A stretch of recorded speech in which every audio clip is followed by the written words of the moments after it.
All right.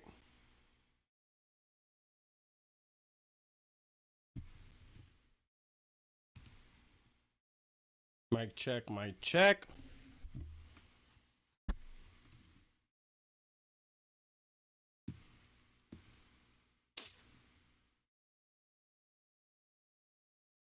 Oh, snap. Hold on.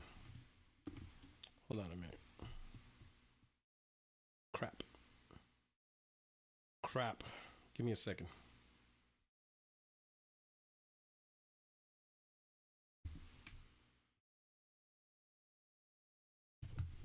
Give me a second. Crap. Crap. Hold up. Hold on.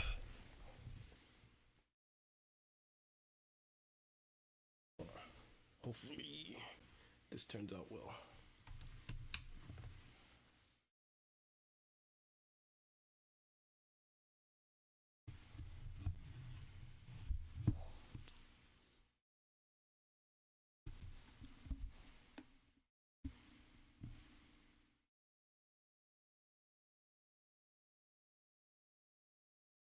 Looks like the dad from the Adams family. Oh, snap. Gomez. Oh man. Oh, I saw David Tor Expo. Yeah. So I'll pin him in. I'll pin him in. Um, I'll get up with him and I'll pin him in for another time. Cause usually when I have a guest, I wanna like kind of like do a little homework so we can have a flow conversation. Usually a day before. There's not enough time for me to prepare for the guest because I try to make the conversation more casual, but it takes a little bit of just a little preparation. So that way I can make um the environment more comfortable. You see me glistening? It's because I'm sweating, bro. California, New York was cold. New York is still cold. And I come to California, I'm like, holy cow. I'm telling you, bro. California does have the best weather. It's crazy. It's absolutely crazy, man. Um, but I want to say, hey, thank you so much for rocking out, man. And listen, I saw the comments, over 300 comments in my last video, and that means a lot, man. I really appreciate the prayers, the condolences. I appreciate you sharing a little bit of your life. Some of you mentioned that some of your loved ones passed away recently and stuff like that. And to all of you that were willing to open up, my prayers and my condolences is with you guys too as well. But I really appreciate the reach out and stuff like that, right? I really appreciate the understanding. Um, I know it sounds silly, right? To say, to apologize for not making content and stuff like that. And of course, I think we all agree that family comes first. But it just shows that I really do enjoy making content for you guys. And some of you have been rocking with me for years. It's insane, Some of you have been members for over 3 years. Some of you have been watching my channel. Some of you have hit me up in the DMs and reminded me of like my early videos. Like you guys put some time of your lives into watching my content and following along, which I find amazing and stuff like that, right? That I was so far been able to entertain you guys, make you feel welcome, and I'm glad I was able to do something to have you guys stick around and stuff like that. So I don't take it lightly, you know, or how would you say? I respect my audience, because you guys could be anywhere in the world, you could be doing any other thing, but you guys rock out with me, You remember a lot of my content. Some of you guys remind me of some of the stuff that I forgot. It's just incredible, you know. So I do feel a little bit of connection with you guys in a way, right? And for me to be gone for 2 weeks, just out of the blue and stuff like that, I know. I made my post, so hopefully it was enough for a little bit of understanding, and it seems like you guys did understand and stuff like that. But for those of you that didn't see the video, like I said, my father passed away unexpectedly on March 17th, and I had to deal with that, um, for over the last 2 weeks. So I just pretty much unplugged, from the internet, from social media, content creation, stuff like that, right? And stuff. So that's pretty much what I've been dealing with. I also revealed the secret. Some of you are not taking the secret that's been revealed too well. that me and Doc Dark are not brothers. A lot of you are really upset over that. You guys are saying bamboozled, led astray, that I'm a fraud. This is fraudulent. But a lot of people did ask, a little bit of my family situation. Do I have a brother? Yes, I actually do have a real brother. He's an older brother. So shout out to my brother Tito T. He is my brother. And I'll tell you, man, he's my bedrock. My older brother is my bedrock. He's like a second father to me. Um, and not in the sense that my real father did anything or was like an absent dad. My dad was always there, right? A lot of my ethics, a lot of who I am, um, I clearly got it from him, right? In my father's wake, there was like tons of people just standing up, telling their stories of my father, right? And some of those traits and qualities are just stuff that resides in me and stuff like that, right? And there's some stuff I didn't even know my father did. One that got me was um so one of his friends, I never met him before. He came up, spoke Spanish, he introduced himself, and I don't think anybody knew him. Cause like I didn't know him, but he came up to me. I guess he knew. My father talked about him, showed me pictures, and he's a good friend. So he stood up, right, and he introduced himself, and he even said, "None of you's met me, but he knew my father, for a while, and why, and the reason why he came there, he told them that he was homeless. Um, he was on the streets. He had nothing to his name, and what my father did, because my father was kind of like the super of the building. For those of you who don't know what a super is, it's kind of like a tenant that also watches over the building and stuff like that. And my dad, because he'd been living in that building for years. So my dad did was he had the key to the basement. And what he did was he went down, fixed up the basement, and made it into like a little room. So at least he had a place to sleep in, during the night. So he won't freeze. And my dad had tools and stuff like that. And my dad's like, you know what? We're going to do some side jobs. And, you're going to make some money until you get your stuff together. So for like a while, the guy was living in the basement, but working as a handyman with my dad, just earning money, saving money until he was able to figure stuff out, and he eventually did. He ended up started working for another contracting company, and he said he learned a lot from my father. So some of the stuff, like he knew contracting, he knew a little bit building, but he said not until the level of my father. He said my father like took like carpentry, electrician. That my dad was like a classic blue collar guy, right? A lot of the stuff I learned from him, electrician, like he could literally build you a house like MacGyver. The man knew he was an electrician, fixed cars, true to life blue collar contractor guy. And like he could see a room like I need a level with a bubble to see things are straight. My dad don't need that. He knew when something's crooked. Like he'll look at something, he'll be like, "That's crooked," and I'm like, "That ain't crooked, Dad. That's crooked."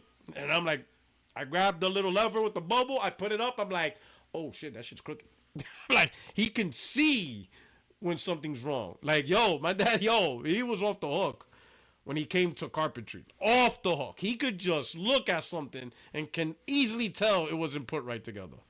Right? So anyway, the guy said that he told him everything. He told him more stuff that he didn't even think about, and he ended up getting his life together. And I just didn't know my dad did that. And my dad never talked about it. He never told me that he had a guy that was homeless and he just did it. Right? So there was a lot of stuff, right? So my dad was always a part of my life. But he was a strict one. He was the one that, he was a classic father that says, you have to be a man and you have to, deal with life and all that stuff. He told me a lot of good stuff. My brother, on the other hand, so he's my older brother. He grew up in Brooklyn during the 80s, right? And my brother was wild. My brother T, he was wild. He was the wild. He was the dude tagging up in the streets, all that stuff, right? He was wild, right? Um, but he didn't want me to live the life he lived in the streets, right? So he knew the things that can influence people growing up in the city. When we grew up in the hood, so like he made sure I didn't go through the things he did, right? So like whatever my dad and mom couldn't get, whatever, my brother got me, right? I remember one time I was my ninth grade. I think it was ninth grade. My final year in middle school, junior high school is what we called it. There was this Raiders starter jacket that I wanted so bad, and it was $200. And this is like 1992. $200 jacket. Yeah, okay. My dad's like, yeah, okay. My dad's like, yeah, right, right. But my dad's like hardcore. He was very frugal with his money. He spent a couple of things on stuff, but he was very conservative with his money. My brother said, "Yo, let's go to the store." I forgot the name of the store. It was a sports store where he grew up. He said, "Yo, let's go." Right before school started, and he bought me the jacket. Man, my brother bought me that jacket. I still remember that day. It was a silver Raiders jacket. I don't know why, because I was a Giants fan, but this Raider jacket, starter one, oh my god, it was dope. It was dope. It looked good. My brother's a Raiders fan. I don't know how, because the furthest west I think he ever went was like Pennsylvania. He never been to California, so I don't know how he became a Raiders fan. But he's a hardcore Raider Nation dude. But my brother was always like that. He would buy me like he knew, and my brother kind of knew when I wasn't getting the things he wanted, right? And he would be like, "Yo, I got you." He would buy me the car Kanai. I don't know. Yeah, I'm showing my age, right? The Jordans, So my brother, he knew the things that that adds pressure to kids growing up as a teenager in New York, right? Especially the things you can't have, and sometimes kids make the wrong choice because you're so desperate to have what you can have. And my brother made sure I wasn't put in that position, man. So during this time, bro, my brother was my bedrock, man. He was there with me the whole time, right? Now you probably thinking, wait a minute, but isn't he his father? So we're brothers through our mother, right? So he has a different dad, and I have a different dad, right? So my dad's his stepdad and stuff like that, right? Uh, but yeah, man, my brother was, man. I don't know what I would do without him, man. It's kind of weird now because we're both in a position where both our parents are gone, right? Because the father on his side is gone, our mother's gone, and my father's gone, right? So it's a weird thing, right? But to shout out to T, man. I don't know what I would do without him, But it's crazy. Also during the thing, I told you about what my wife did. I appreciate the good comments. I'll be honest, I wasn't gonna buy that. I mean, it looked nice. I remember when I bought the black DualSense Edge, and I saw this in black. I was like, man, that looks good. But it was just like, it just looks good. My wife just went and bought it, and she knew. She knew because she was telling me, "You sure you're not bringing your PlayStation?" And I was like, "Nah, I'm not feeling that. I'm not gonna pack that up. Even though the Pro is actually smaller than the original PS5, right? It's easier to carry, but I was like, I just wasn't feeling bringing it. I just wasn't feeling it. I just pack our stuff. We get the stuff that we're supposed to pack, and whatever. And my wife's like, yeah, okay. So she just went out. This is literally the day before our flight. She went out, and she came home with this box. And she's like, here you go. Set it up. Take it with you. And I'm like, babe, I don't really play handhelds like that. She's like, just set it up. Take it with you. And all right, I set it up. It was pretty easy to set up. And then, put it in my bag and stuff like that. My daughter bought me a carrying case. It's supposed to come in the mail either today, tomorrow, or Monday. So she ordered me a carrying case with the screen protector. So my daughter looking out for me. But I'm going to tell you, man, this shit hit. This shit. Yo. Like, this has me now rethink the potentials of cloud gaming in general. I'll be honest, because I was, my sister-in-law, we stood in my sister-in-law's house. She has a house in Queens. So I'm upstairs on the second floor, right? In one of the rooms. And I was just in there chilling, whatever. The Wi-Fi router was downstairs, so that's how I was connecting. She has good internet. And once you connect it, and I'm playing Armored Core Fires of Rubicon. So it's a little bit, maybe not as frantic as Call of Duty, but still not as slow as, let's say, like Horizon Zero Dawn. Like something you still need a little bit of decent connection and stuff. And it felt good. I mean, I played Fires of Rubicon on my console, and I played it on here, and it felt really no different.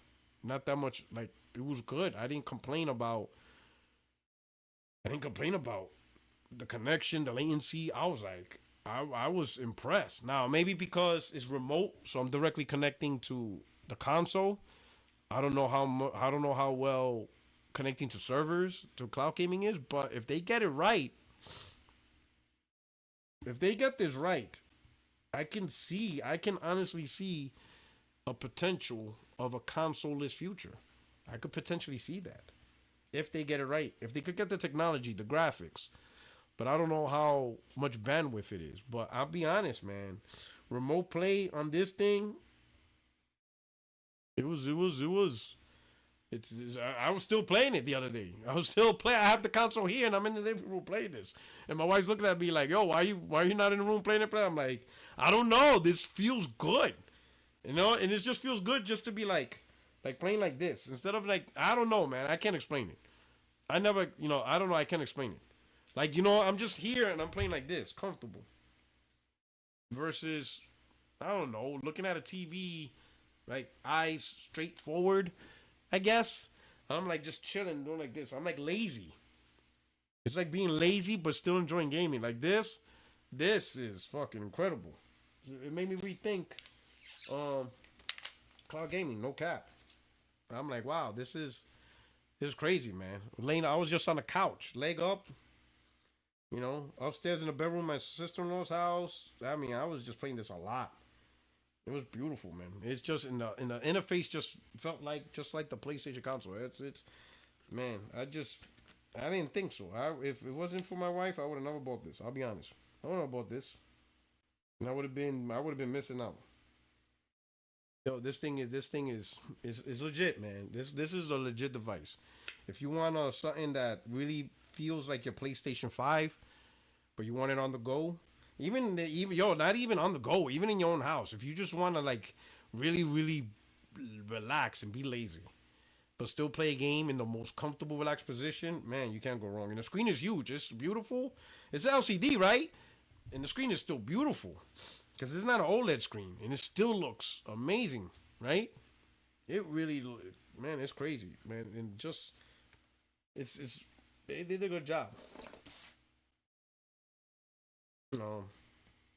Gotta do what is it? A cleaning today. After the podcast, I'm gonna open up my PlayStation and I'm gonna do what Extreme says. Extreme says I always got the props. Bought me this time I usually have canned air and I got sick of the canned air. Like when you have the canned air too long, it gets cold and it turns to shit. So I just bought me this. So I got me got me a thing. This is weird. How come it's not turning on? Come on, buddy. Gotta read the instruction manuals on this. What do I have to hold it? Press? Okay, there we go. Yeah. Yeah. Sorry if that annoyed you. Oh yeah. I'm ready.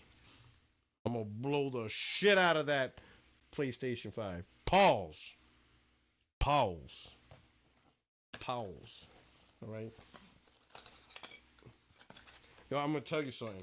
Fuck it. I'm gonna say it. So I ordered this through Amazon, right? Listen, I'm gonna show you something. I'm gonna reveal something. So this is the name of the product. I'm not endorsing anything.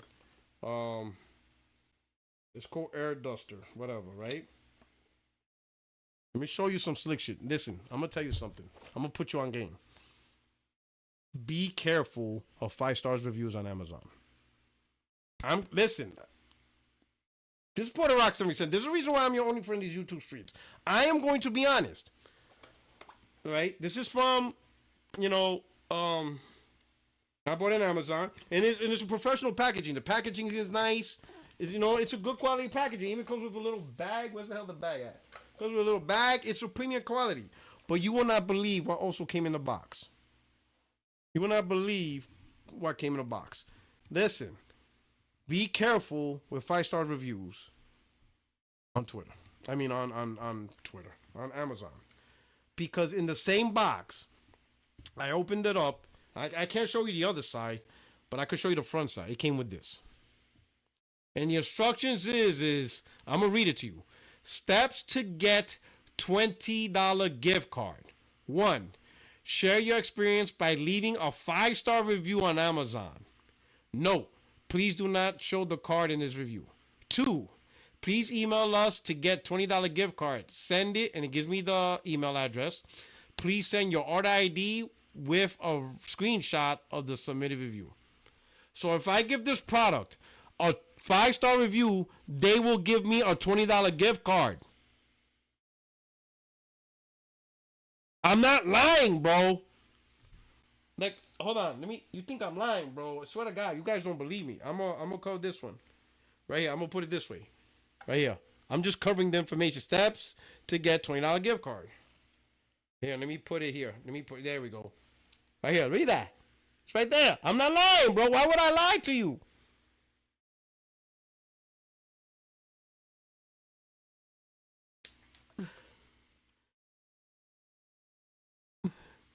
You know I'm gonna get that $20. I'm gonna give me that $20. You know what I'm saying? Listen, bro. Listen.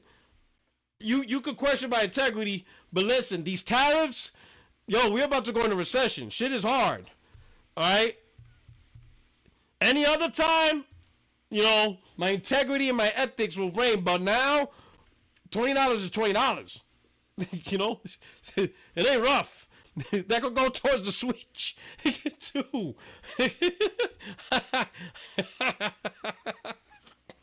I need to do like, you know, 30 more. I need 30 more of these, bro. Yo, I'm not lying. When I saw this, I'm like, is that legal? Like, I don't know. This is like 6 eggs.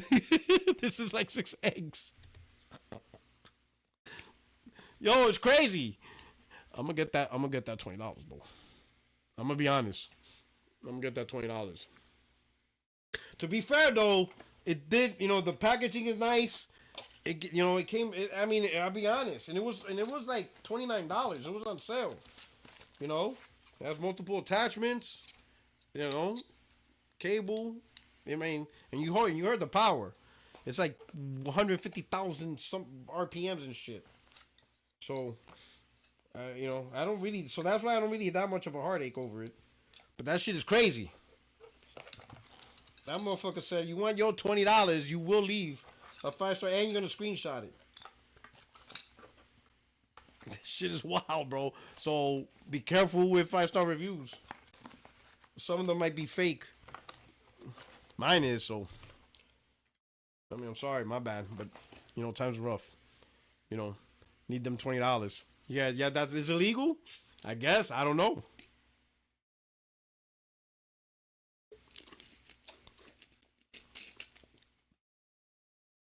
I don't know, man. I'm gonna let y'all know. I'm gonna let you know. You know, the email suspect though, cause it's Hotmail. I'll say that. Is it? No, it's Outlook. It's Outlook. All right, never mind. It's Outlook. When I saw Hotmail, I'm like, yo, who still has a Hotmail account, bro? Yo, I'm like, what? I was like, all right, man. Oh man, all right. Let me go through some of these super chats, man. Liquid Data. He says, "Damn, you on time? Love out. Welcome back, bro. Thank you so much, Liquid man. 33 months as a member. I really appreciate it. Rafael McCoy. I'm sorry. Thank you for the super chat. He says, welcome back, fellow Marines. Semper Fi. Ooh, raw, Devil Dog. Semper Fi, brother. Thank you so much for rocking out. Truly appreciate it. Gordo P23. Welcome back, bro. I've really been missing the Latin perspective and gaming. Yeah, me out here watching Dark. Glad that's over. Glad you're back. What's wrong with Dark? He said, man, I gotta settle for this. You don't like Tony the Pony? Oh shit! You can't rock with Tony the Pony. Yeah, Tony the Pony wasn't enough. Oh, all right. Liquid with a $2 super just says, "I love my portal, bro. It's good. It's a good piece of thing, man. It's great. It's great. $200. That thing is great, man. I'm telling you. My wife bought me mine last year for Father's Day, and it's a great gift, right? That gift is crazy. It is absolutely crazy. That gift. It's a great gift, bro. Well, oh man. So wow. Why do we get to it, right? So let's work it through, right? Appreciate everything, you guys. We'll get to we'll start the show. All right. We'll start with a little light topic. We'll talk about Let's talk about where we at? Where we at? Here we go. We'll talk about here we go. Sony going third party. Hey, Sony back on Switch with a delightful new PSP remaster. We have long thought that PSP's delightful little rhythm series Patapon would make a good fit for Switch, and now we're getting just that. Patapon 1 and 2 Replay popped up at today's Nintendo Direct, bundling together the initial two entries and preparing to throw them our way on 11 June 2025. If you ever played either of these back in the day, then you know the beat-based hook. In Patapon, you control an adorable little army of warriors, making them march, defend, and attack by sending out drum demands. Once you know the combos, you'll be drumming away like nobody's business to ensure the army doesn't miss a beat. All of the original charm looks present and correct in this remaster, with a silly little script, banging soundtrack, and adorable character designs. Remaster also contains new difficulty settings and fresh visuals to keep the original duo in check with the times. Here's the official rundown from Bandai Namco, who is licensing both this and Everybody's Golf Hot Shots from Sony for release across all platforms. Beat the drum, make the fever. A small, delicate, yet mysteriously endearing creature, the Patapon, are guided on their adventures through their rhythm of four drums. There are various classes of Patapon, each with distinct roles and combat styles, so use their traits to form your squad and conquer multiple stages. Become the mighty one of the Patapon and lead the grand march towards the Earth End. The original Patapon team revealed their spiritual successor, Ratatan. Were they Dominican, bro? Were the developers of Patapon Dominican? Ratatan. Yo, that's crazy. Last year, which looks to contain all the rhythm-based hallmarks of the PSP original, that's one also set to come to Switch at some point, so brace even more drum delights down the line. Interesting. So this sparked a little bit of how would you say, a little bit of flair. There was a little bit of razzle dazzle. You know, my man Nibs, he was out there lecturing. I was like, oh snap, Sony third party and still no Xbox. That shit's crazy, right? Yo, Xbox still left out, right? So what do I think? Is this Sony going third party? You know what? Let's just reflect on what Sony has done so far. Let's just do that, right? And let's do that without including Microsoft. Don't include Microsoft. There's no point, because this is really about Sony headquarters, the top dogs, directing PlayStation. Of course, PlayStation leadership has influence in decision making, but so overall, PlayStation, Sony, whatever, the overall things that they've done. Let's just review and recap what they have done, what decisions we know they made. So number one, it comes to PC, we know they are making games for PC, a platform that is not their own, but they don't look at that platform as a competing platform that can interfere with their end goal in the console business. They have day and date strategy for live service games, right? Because live service games, really, the success of live service games kind of demand that you have the biggest audience possible, right? So day and date on PC for live service games. They canceled a lot of side service games, so that's a lot of day one games not going to PC, right? By right of some of these games being canceled. So you have that. Sony also has a strategy for day and date single player games, depending what they are. Like Lost Soul Side is day and date. What is it? The remake of what's that? Until Dawn, things like that. So certain games, single player games, they will go day and date. But I think so far from what I've seen, they either been like remasters or a second party game, or or a third party deal, where the developer probably wants to put their games on PC at the same time. And I don't think Sony's at that. I don't think Sony's that company anymore where they will force developers to not put their games, especially not put their games on PC, especially when Sony doesn't see PC as an adversary, as a competitor, right? And Sony also has their temporal exclusives or their important titles or any really game that they feel that they want to take advantage of the PlayStation, fully commit to the PlayStation console, and also possibly to get the game out at a development, speed up the development, right? Making a game only for one platform is probably easier on development and you're able to get the game out by trying to make it for two platforms at the same time, right? So that's how Sony's handling PC. So then, and ultimately, the end result is for shareholders to make more profits. You know, a lot of people say, "Oh, you need PC because that's the only way Sony's going to be able to make games." Stop it. Sony would have kept making single player games and all that stuff with or without PC. This is all about making more money for shareholders, putting more money in shareholder pockets. Just print money. That's pretty much it. Then you have Xbox, where right now we can most definitely say the game Sony making for Xbox is usually tied to a requirement.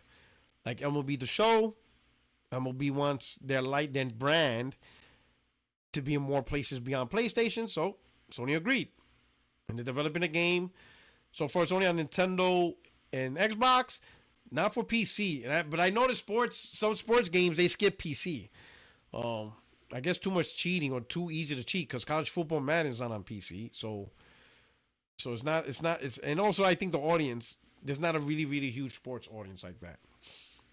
But Sony complied, because they got a whole studio that makes this one type of game, the show. And the show is useless or pointless without the MLB licensing. Without the licensing, without the actual players, the stadiums, the professional MLB name, the game's not going to be a success, right? That's just how it is. It needs the licensing, right? All right. So Sony saw like it's too important the licensing is too important, so they kept it. And the next one is Bungie, right? With the acquisition of Bungie wanted to continue to be a multi-platform developer, and Sony agreed. So any game Bungie makes will be on Xbox, on PC, maybe even Nintendo Switch if they could get it on. There you go. But beyond that, Sony has been ruthless. I mean, you don't see Lego Horizon on Xbox, Patapon's not on Xbox, everybody shot golf is not on Xbox. It's like, yo, they're not giving Xbox nothing. Right? So it's clear to see that Sony's strategy is just really what they're committed to do. But they're not really messing with Xbox like that. So all those Xbox content creators talking about God of War and Spider-Man coming to Xbox. Oh, man. Or Gran Turismo. Yo. They're not even giving you guys golf, bro. Not even hot shot golf, bro. Like, bro.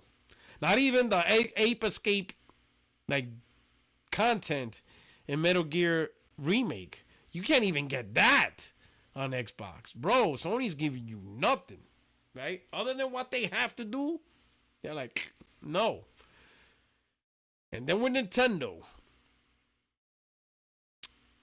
they started with Lego Horizon, co-licensing, the Lego IP and the Horizon Zero Dawn IP on Switch. And it was clear that Guerrilla, they already talked about it in interviews, they were looking forward to that.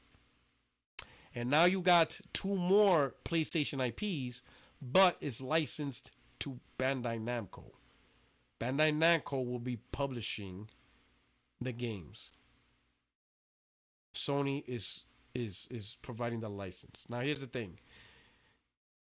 Sony may not be publishing the games. It's a license, but Sony's still going to make money off this arrangement. Now, what the arrangement is, whether it's straight up a certain dollar threshold that Bandai Namco paid directly, or a percentage of sales, whatever the financial arrangement was made, the reality is Sony will be making money with this transaction, with the games going on Switch. And Bandai Namco will be putting up majority of the work, being that the fact that they're the publisher. So it's kind of like what Marvel Studios did, right? They're not developing their own games; they just license it out and let the publisher deal with the labor that comes with being a publisher. So Sony kind of did the same thing. We have the IP; it's IP owned by Sony, but we'll let Bandai Namco do the work. Just give us the financial arrangement that they agreed upon. When you look overall, what Sony did, you can argue that it is similar to a third-party strategy. They're looking to make money off of different platforms. I think the problem is why when people hear Sony going third party is they automatically think Xbox, and then it becomes a console war or an argument between the two platforms when it should be just focusing on what Sony's doing. Sony is tiptoeing and trying to make more money for profits for shareholders into other platforms that they deemed won't compete or interfere with their bottom line in the console business. You know, and if that's not called a third party strategy, then I don't know what else to call it. It's definitely not a first party strategy because the platforms they're making money off of is not their platforms. PC is not their platform, and Nintendo Switch is definitely not their platform.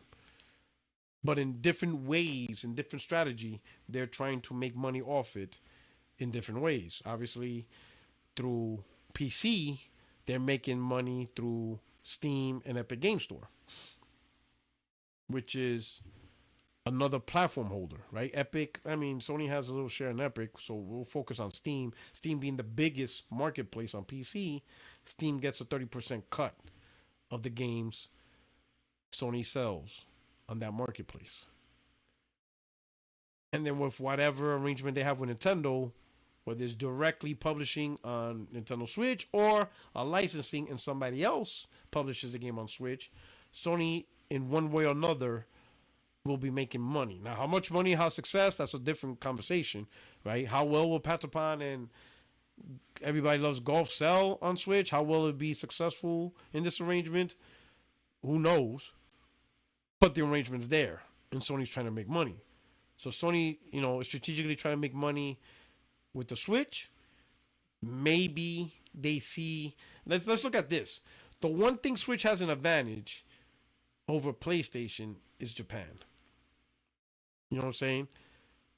Switch dominates Japan hands down, right? So if you make these quirky, you make these specific games that really resonate to the Japanese audience, there's potential Sony could see that as, you know what?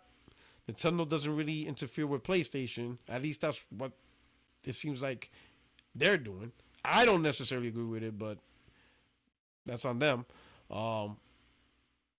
If they're trying to find a way to make money on Nintendo Switch with a certain specific strategy, maybe not the big tempo games or whatever, but, the Gravity Rushes, Ape Escape, the quirky games, and they could feel like, hey, these games don't really generally sell well on PlayStation, so they could be a different audience for more revenue on Nintendo. That might be Sony's strategy. That might be something that they're looking into. And if they're doing that for Nintendo, and they have a strategy on PC that involves Steam and Epic Game Store and whatever other storefront, right? If they look at multiple devices and if they feel that device doesn't compete with their end goal, I mean, there's really no other way but to look at it as Sony has their own third-party strategy. I seen the arguments on Twitter saying that Sony's not third party, right? And at first I'm trying to think like I don't see how you cannot say they don't have a third. You could argue they're not doing what Xbox is doing. And to me that's a different argument. And I think that's the argument people are saying. They're not doing what Xbox is doing, which I agree. But they do have their own strategy on trying to take advantage of other platforms and making more money. And if that's not called a third party strategy, then what would you call it? Because it's not first party. You can't say making money off of Nintendo is a first party strategy. You know what I'm saying?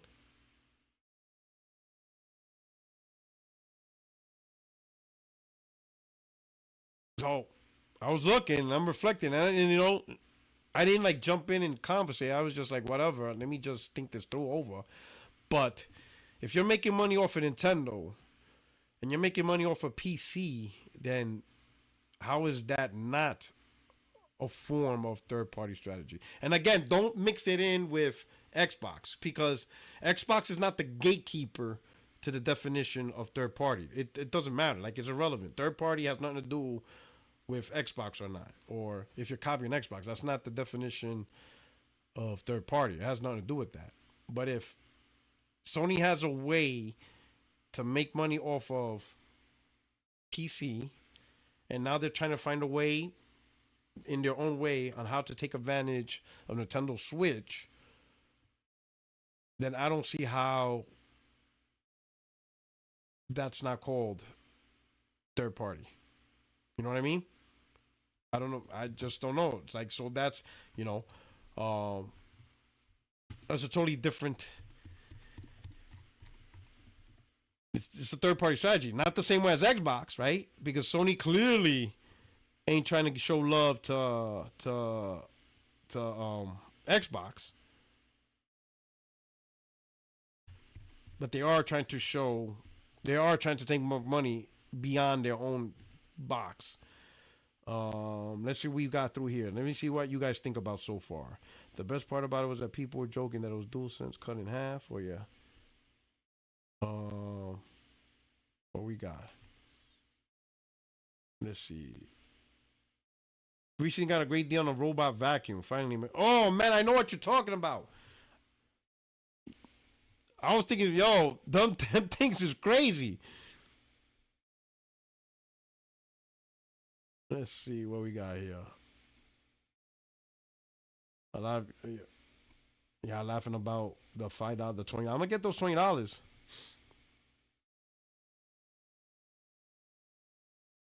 Bernice, look up Chrome app called Fake Spot. It analyzes reviews and gives a grade on how authentic the reviews are. I'm gonna use ChatGPT to make my review. Think I'm gonna put in effort. Gordo P23. Sony just trying to see what the $80 price they're gonna switch to feels like. If they put Patapon for $80, stop. Oh shit. Oh man. Let's see what we got here. When we getting that Portal review? You want a full blown review? I need more time then. Shout out to Rob Gaming TV. I'm doing good. Licensed IP, not third party. All right. So let me ask you this. This is to Joe. All right. Sony says, hey, we own an IP, but we don't want to put in the work to make the game on Switch. Bandai Namco, you're going to make it on Switch, but you have to give us this money. And Bandai Namco's like, you know what? Okay, cool, we'll do it. And whatever arrangement they did, whether it's a percentage of the sales or a flat out rate, doesn't matter. Bandai Namco agrees. They make the game on Switch, but the game is an IP owned by Sony. They own it. It's their game. Everybody's Golf is a PlayStation game. Patapon is a PlayStation game. Bandai Namco produces it. They get their cut. Nintendo Switch gets their 30%. And Sony gets their cut. Because it is their game. It's their title. Right? So what do we call that? Is that a first party strategy? It's got to be something. It's called something. You see what I'm saying? That's what got me thinking about this. What do we call that? It's got to be something. We can't say it's nothing because it is something.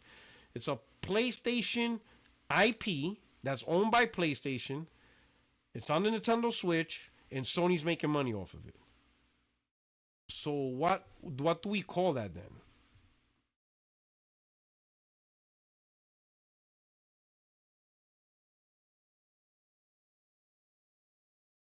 Like we got to define. It's got to be defined as something. They definitely do third party actions, but not fully. I agree with that. They're not a full third party. You can even say that their third party strategy is half assed, which I agree. I think that's it. We can criticize the level of their third party planning, but to outright say they're not doing third party things, let's see. It's real easy answer. Sony licensed the game out to Bandai Namco's publishing. Sony's not publishing on Switch. They are ergo PlayStation, certainly not third party. Okay. So what are they then? It's their game on the Nintendo Switch, and Sony's making money off it. So what do we call that?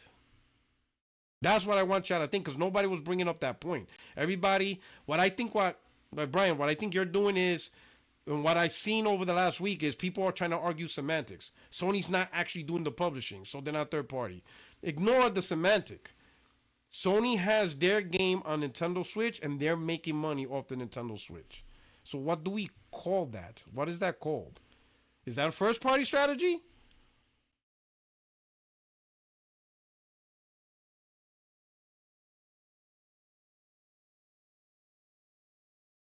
It's not going to make much more profit than they do now. Those games won't sell. I agree. I don't think they're going to be big sellers.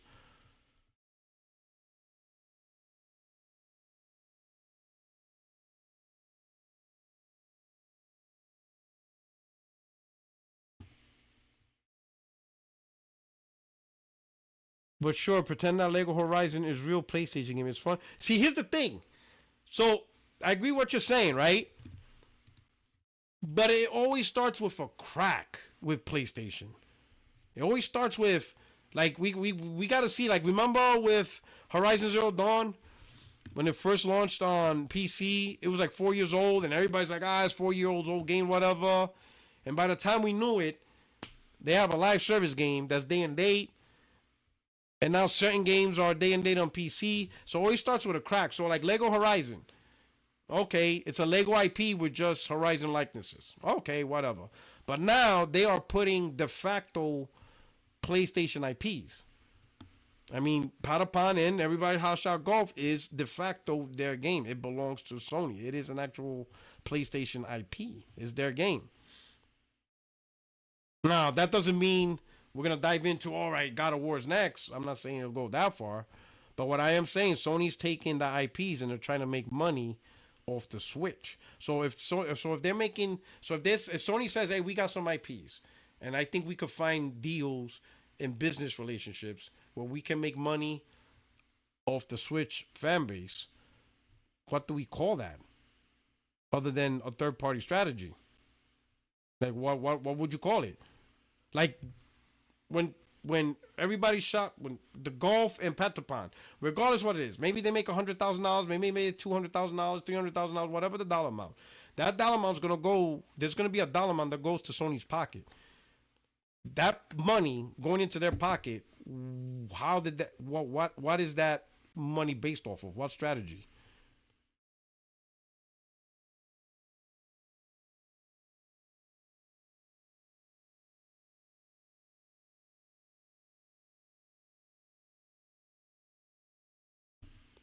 See, this is what I'm talking about. Corey Massey, Puertorock, wouldn't you call it a licensing deal?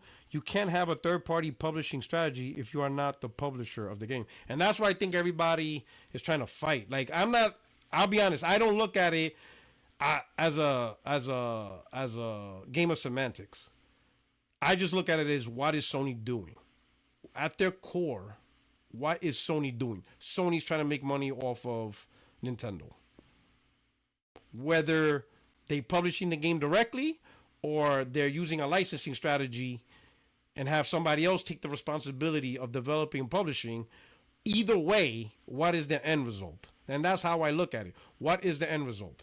Sony's making money off a Switch. And if that's Sony's one of their strategy, they're gonna find more ways to keep making money off the Switch in one form or fashion. They're gonna keep going. They're not gonna stop. How far they're gonna go, whatever, I don't know. Maybe they might be included in the Switch 2 with the live service strategy. You know what I'm saying? I don't know. You might see Helldivers 2 on the Switch 2.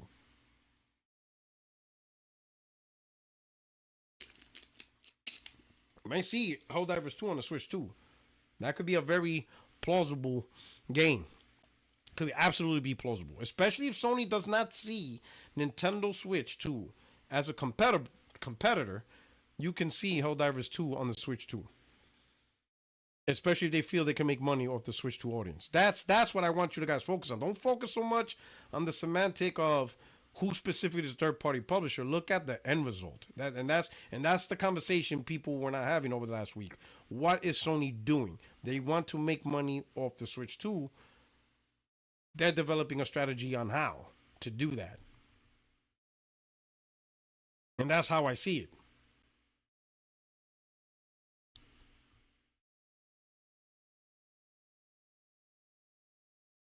And High Life says it. That's the problem. They have no teams internally that will work on those new entries, and outside developers shouldn't be handed to the keys to important legacy IP. And I think that's one of the big strategy why Sony had Bandai Namco do it. Because I don't think Sony wants to commit their own resources for Hotshot Ghosts and Panapon remake. So they did a licensing deal to get somebody else to do it.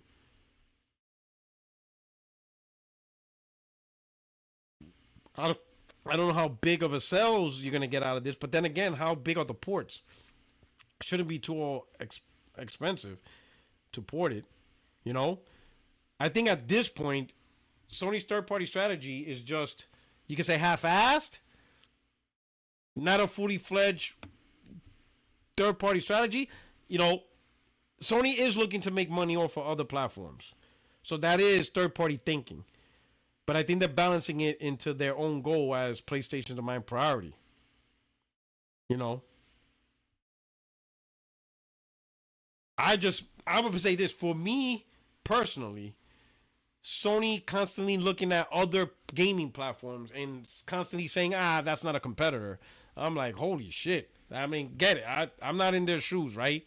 But to me, any platform that can play your games and make a person say, I don't want to play on your platform. I want to play on this platform. To me, that's the definition of a competitor. That's just how I see it. You know, if a consumer has a choice to say, I'm not gonna play the stuff on what you got, I'm gonna choose this other stuff, and then that other device is your competitor. I mean, that's just me. Maybe I'm too simplifying it. You know, the question is how much more will Sony go into Switch? I think there's potential. I think the biggest game that could potentially go to Switch would be Helldivers 2 because it's live service. Marathon could potentially go Switch 2 if it's able to handle it. Because Bungie, we already know, so that's automatic. We already know about Bungie. But outside of, the mandatory multiplats, I think there's a good chance Helldivers 2 could end up on the Switch 2. Do not be surprised if Helldivers 2 ends up on Switch 2. Especially if they're able to charge $80. We're going to talk about that. Wouldn't that mean PC is a competitor? I personally think PC was always a competitor. Now I understand it's hard to convince a PC gamer to go to console. I understand the challenge. But I always saw any gaming platform that can do what you do, which will ultimately make a person say, yep, I'm going to get this platform versus that platform. To me, that's a competitor. I mean, is it not? How many times have we heard people say, why buy an Xbox? I could get a PC and play all the Xbox games. That means PC's taking away from the console.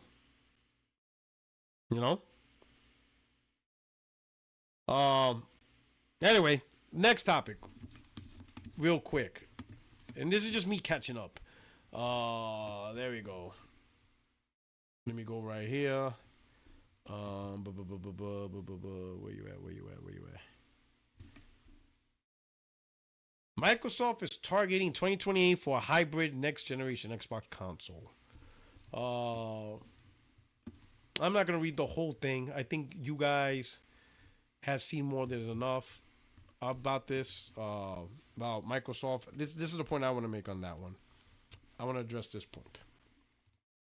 I think Xbox-centric news outlets, content creators, all that stuff, they cannot let go.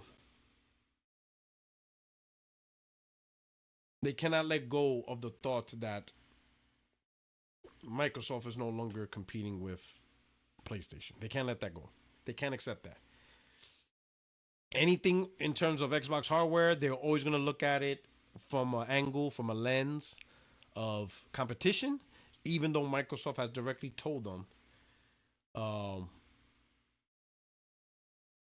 that they're not interested in trying to pull away PlayStation gamers, right? So because they're stuck in this ideal that Xbox is still trying to formulate a plan in Redmond, Washington, they're still trying to formulate a strategy that how can they trump PlayStation, or how can they get market share from PlayStation, or how they can hurt PlayStation. They're going to look at this new Xbox from that lens, from that angle. So they're going to come up with, oh, they're going to have this, it's going to have Steam, it's going to have PlayStation games, and they're constantly just coming up with ideas to make the comeback, right? The Empire Strikes Back. That's what they're looking for, right? And the problem with that is that because they're so focused on thinking Microsoft is strategizing competition against PlayStation, they're looking at this whole thing the wrong way, in my opinion. They're looking at what Microsoft is actually trying to do, in my opinion, right? Because I look at this from a different lens. Microsoft, for a while now, is not interested in PlayStation in terms of competition. Phil Spencer in the Xbox Era podcast, he even told them they're not interested in trying to pull away gamers from the PlayStation platform onto Xbox. They're not interested in that. They're more interested in letting PlayStation know where the games are coming, which is why in any Xbox showcase, any Xbox show, whatever they do, you will see PlayStation, trademarks and names on their show. They have no problem showing other consoles on it because they want everybody who watches the show to know where they'll be able to play their games. Phil Spencer has admitted they lost the console war last gen, so they're doing things different. Tim Stewart has said that Nintendo and PlayStation would be competitors. Microsoft is absolutely excited putting games on PlayStation. They have PlayStation Pro development kits. They are making PS5 Pro enhanced games with their games, adding features and stuff that they can't even do on their own console. So there is no parity. There is no parity to make sure the Xbox Series X, the PS5, and the Pro are all the same. Nope. They're adding more bells and whistles and stuff that you can't do on the Series X. They don't care. In fact, I would say that there's a higher chance that Microsoft is now part of PlayStation's third-party advisement team. Whenever PlayStation is creating a new next-generation console, they have the biggest third parties in there, part of the development design phase, so they could get their input. And given the fact that Microsoft is one of Sony's biggest publishers for PlayStation, with Bethesda, ABK, and then of course Microsoft's own proper first-party stuff of 343, Halo Studios, I would imagine that Microsoft is now part of that conversation. So you will most likely see the PlayStation 6 being designed, and Microsoft put their input to help make it probably one of the best consoles that will launch when it ever does come out. I would not be surprised if Microsoft's not at the table now. And they're all hyped on what the PlayStation 6 can do, so that way their games that they make on the PlayStation 6 will shine with all this new technology. That is a more likely scenario than Microsoft trying to compete and kill PlayStation within. The reality that everybody needs to accept is Microsoft is most likely trying to trim the fat in the Xbox division. And so what is the thing they have to cut off? What portion of their Xbox game studios, Microsoft Gaming Studios, their whole division, what is the weakest link? What is the thing they need to chop off? That's the hardware. That is the weakest part of their hardware. The hardware is causing them the most problems, right?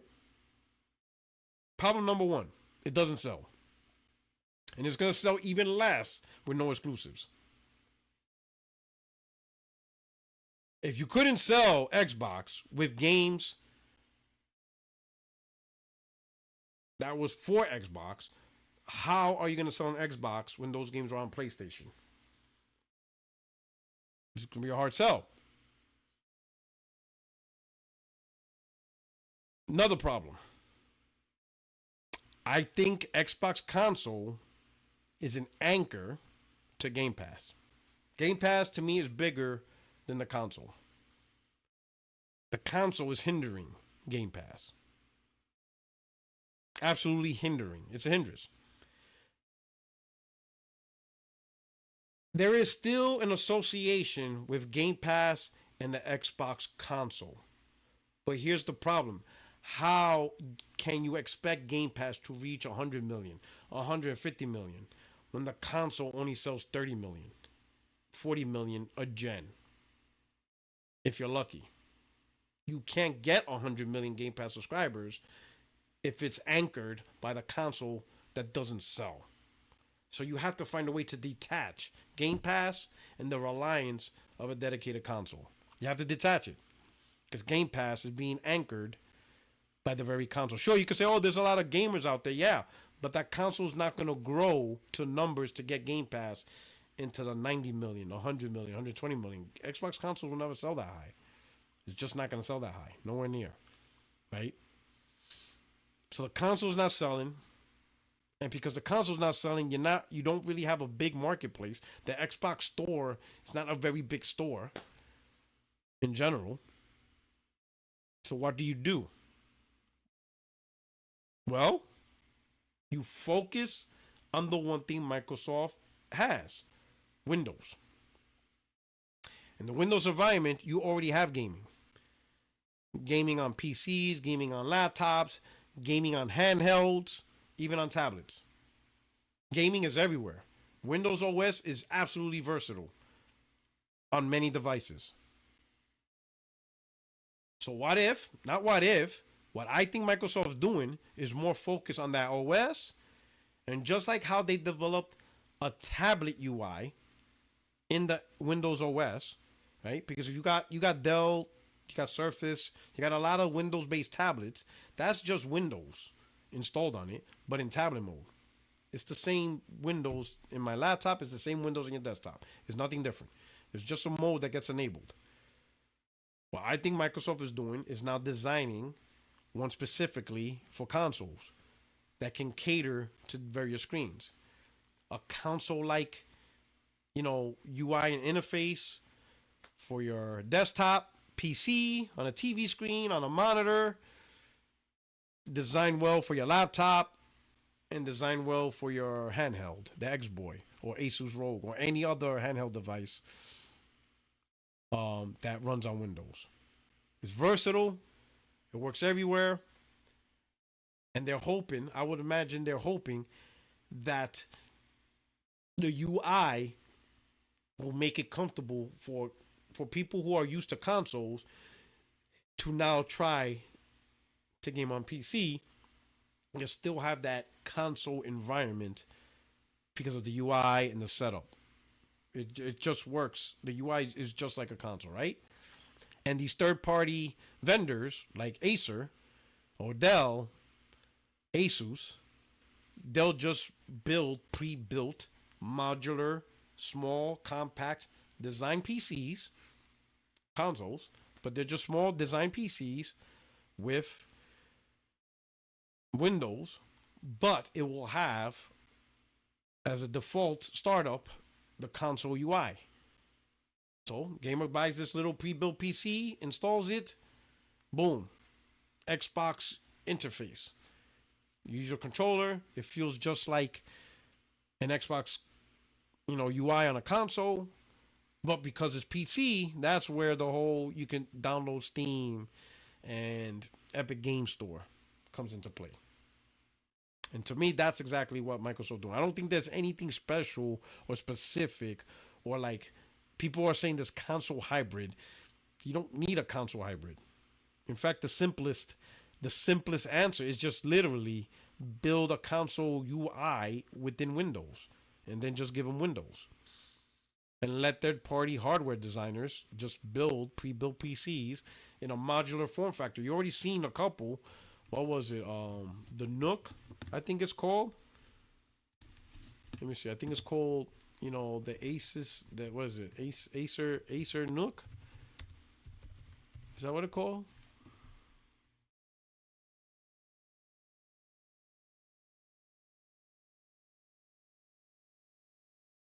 Yeah, Acer Mini PCs, right? Oh, let's see. Mini. Let me see. Acer Nook. What is this? Who makes this?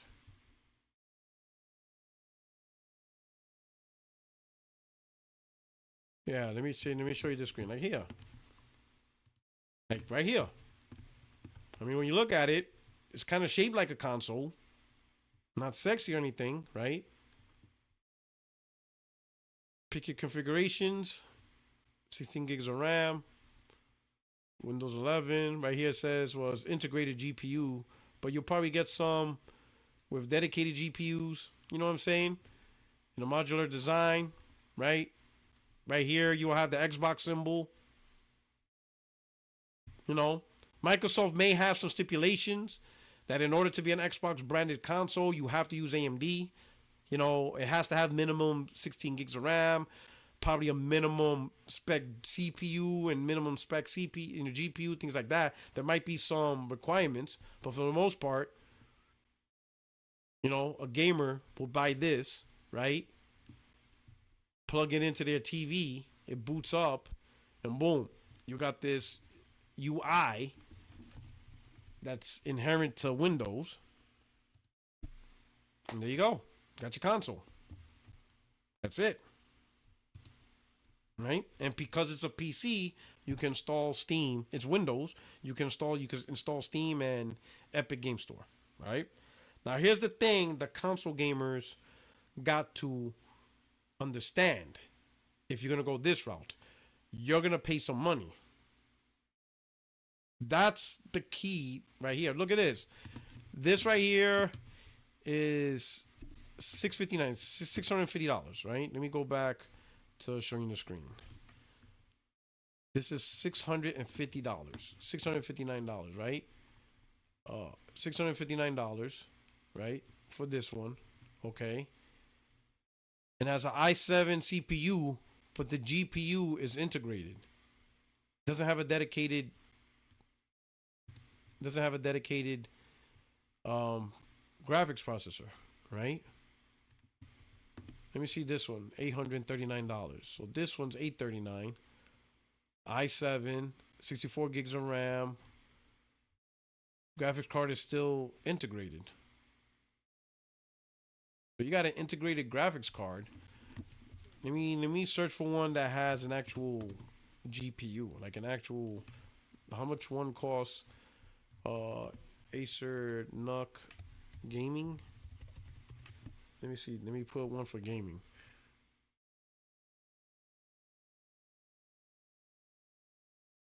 Let me see. It was Asus. Right? Asus. My bad. I thought it was Acer. Switch to US website. All right, here we go. Let's look at this. Asus Rogue NUC has an RTX 4070 or 4060 for gaming. Intel Ultra 9, okay.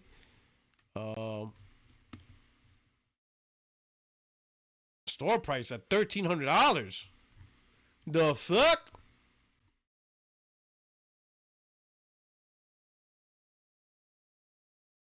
Where to buy? Hold up. How much do these things cost? All right. Where you want to go? Amazon? Let's see. Let's go Amazon. View. How much this cost in Amazon? $1,200. All right. So $1,200. You got full mini PC. So you see the design, right? So right here, you'll have the Xbox symbol. Right here, it'll say Xbox instead of Rogue. You see how it's designed, modular, all in one. Let me show you another PC. It's a console. It's a console. Just look at that. I mean, it's a box console. This is what you're gonna get. Except all the branding is gonna say Xbox. Definitely. I mean, it would probably say Asus in there too, but you're gonna have Xbox everywhere. And this 14 Gen Ultra 7 GeForce 4060 with 16 gigs of RAM, 1 terabyte of SSD, Windows 11, vertical stand included. On sale 7%, $12.99, $13.99 normally for 4060. 4060, you'll be paying $12.99. So if you're a console gamer, this is what you're getting. This is exactly what you're gonna get sold. You're gonna get sold this. This is what you're buying. Don't think you're buying anything special, hybrid, or some magical stuff. And you're not gonna get subsidized because Microsoft is not making it. You know, Asus is making it, and all these other third-party guys, and they make profit off of every hardware sold. So you're not gonna get a $500 console subsidized. You're gonna. This is what you're getting. You want a good, decent machine? A 4060 graphics card, $12.99. That's what you're getting. This is what you're gonna get. That's what you're getting. You're gonna get that with the Xbox logo on it. It's gonna have Windows. You can install Steam and all that stuff. And you're gonna be paying those prices. They're not gonna be subsidized, especially from Asus because they don't make money off of games. The only money they can make is off the hardware, and that's it. And that's how. And I think that's where every content creator or journalist, whoever, needs to look at it. Microsoft is trimming the fat. They're getting rid of hardware because that's the weakest portion of their business. They're going to hand off the hardware to third party, but it's really PC. They want to get you guys to PC because if they could get everybody to PC and people more play on PC, that's where the growth in Game Pass is going to be at. The growth of Game Pass is not going to be on the console because they don't sell enough and they have to restart every gen. PC, you don't restart every gen.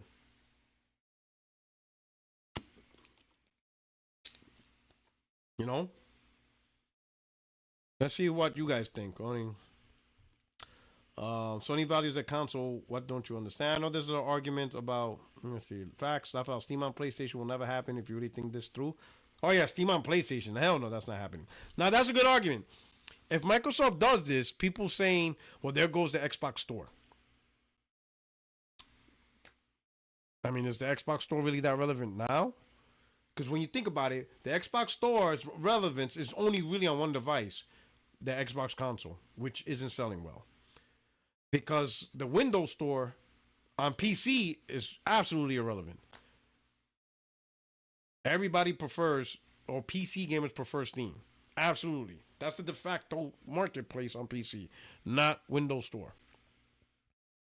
So really, when you talk about Xbox Store, it's really only the Xbox console, which again is not selling well enough to really care about the store. So Microsoft going forward, they care about Game Pass and they care about selling games.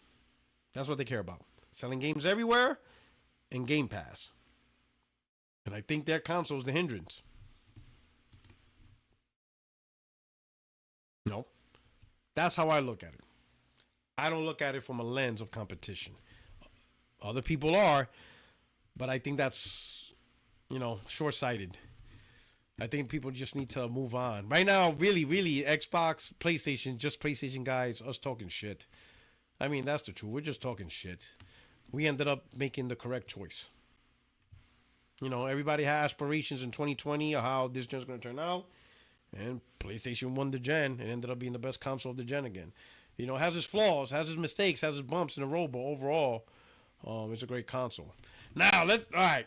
I know this is what y'all waiting for. This is what y'all really waiting for. I understand all this shit was like, it was like the undercard fights. In boxing, no one cares about the bantamweight championships. Y'all waiting for this. This I get it. Y'all, yo, it's that I don't know what to do, bro. I just, yo.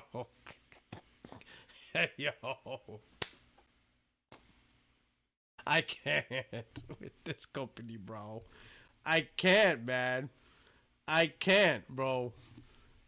I don't know. How do they keep getting away with this, bro? Let me show y'all something. This is where I'm gonna be honest, bro. Where's it at? This is where everything, when I saw this part is where, this is where I was crashing out. I'm like, yo, this is where I'm gonna show you. This is where I was like, okay, I'm done. Now I have this muted because, they'll block, but this is right here, bro. When these guys has the nerve the nerve to introduce game chat like if it's some new shit in 2025. Oh man, I was watching this. Yo, I should have done a live reaction. I didn't do a live reaction or a recorded reaction because Nintendo will flag your channel and sue your mom and whatever, right? They'll just like they'll completely take over my bank account. But you are out your mind talking about yo. They spent 10 minutes on this shit. 10 minutes on this shit on game chat. These guys are like, ooh, and we have technology to drown out background sound. Are you kidding me? This, like, yo, this shit is wild, bro. This shit is insane. Yo, I couldn't even, yo, these guys right here, these actors, they need to win an Oscar, bro. Because I wouldn't be able to even do this. I would be laughing if I was one of those guys. These guys like fake playing the games and acting, I couldn't do it. Look at her. They're into this and like, wow, this game chat's amazing. Bitch, we were doing this like back in 2008. What are we doing here?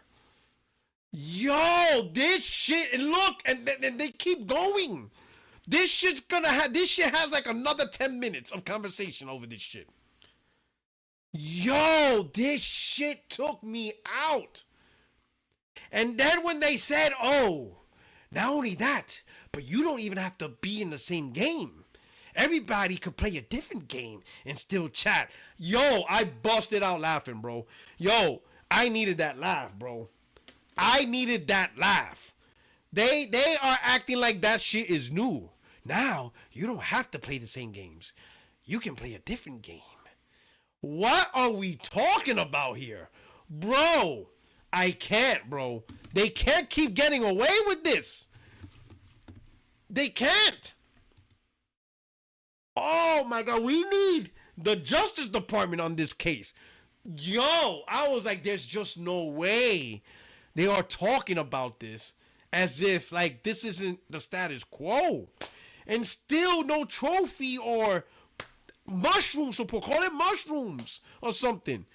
That shit ain't coming out to the Switch 3. Oh my God, bro. When I saw that, I'm like, yo, this is wild. This is absolutely wild, man. Like, I can't, bro. I can't. And then this one also took me out. This took me out. Hold up. I couldn't. I'm like, there's no way. Like, there's no way.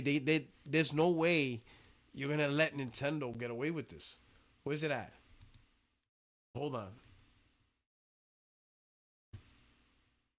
Where is it?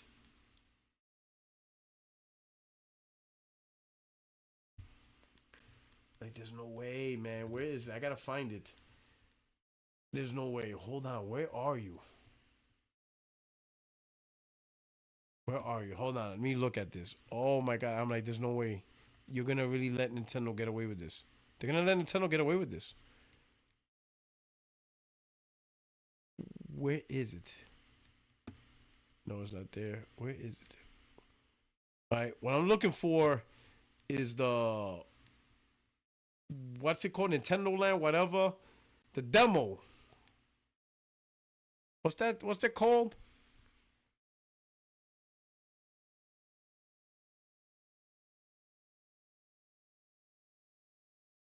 There's just no way. Yeah, there's no way you're gonna let them get away with this.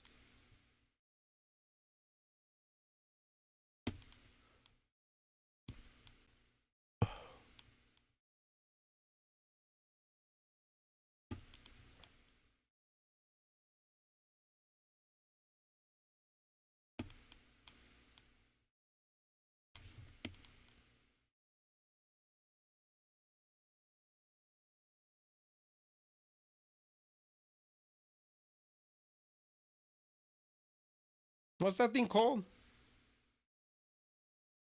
Can't find it.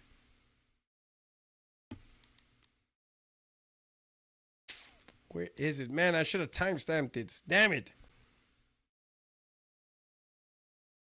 They really got like a wheelchair simulator. That I didn't expect that.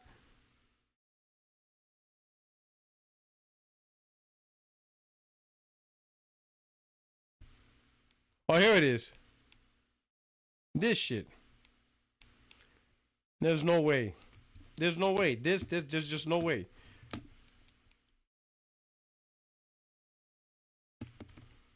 There's no way. This right here.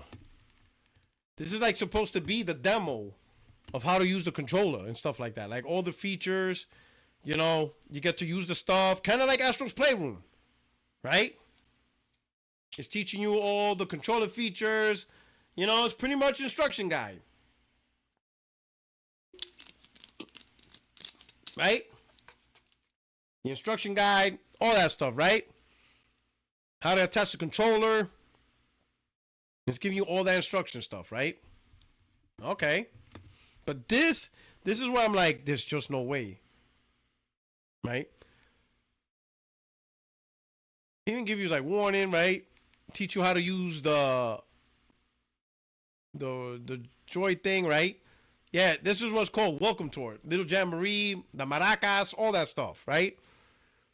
All these mini games. Welcome Tour, right? Nintendo Switch as a paid digital only game. You gotta buy the instruction manual. You no, bro. No. No, no, no, no, no. No, no, no. No, you can't let them get away with this. They're charging you for the instruction manual. Oh my God, bro. It's yo.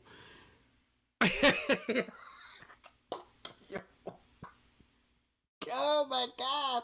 How? And y'all thought Sony was arrogant. Yo, they are charging you money to know how to use, to learn how to use the device. Bro, this shit is wild, bro. This can't be happening. Available on the same day as Nintendo Switch 2 as a paid digital only game. You have to buy this so they can teach you how to use your Switch. It's not a free demo. Yo, this shit is crazy. This shit, yo. Oh my God. And I'm sorry, like I saw the hype, and listen, I'm not trying to shit on people's hype and everything. But come on, man. Like we really hype, like these are the graphics we really hyped about, bro. Like really? Look at this. Hold on. Am I like? Hold on. Let me go back. Oh man. Like really? Look at these graphics. Are you kidding me? Nah, bro. Look. Nah, bro. Nah, son. This is a new device in 2025. This is 2025. Brand new. Oh my God. And I'm not saying I want to be shallow, but God damn. Yo, this shit is wild. When I'm watching this direct, I'm like, there's no boy, ain't no way, boy. No way are they gonna let Nintendo get away with this. Yo! Oh my God, bro. I can't. Holy cow, bro. This is wild. This is wild. And then come to find out. Listen to this. The Switch is launching June 5th, $449 base one, and $499 with Mario Kart World. Pre-order begins April 9th. Well, we found out that's no longer the case. We'll talk about that. Digital games are $80. Mario Kart World is $80. $80. $80, bro. There's no way. $80. Oh my God, digital. And supposedly, I haven't got confirmation. If you try to buy it physical, it's 90 or something. I haven't got confirmation on that. But the digital, $80. That's real. Certain games will be $80.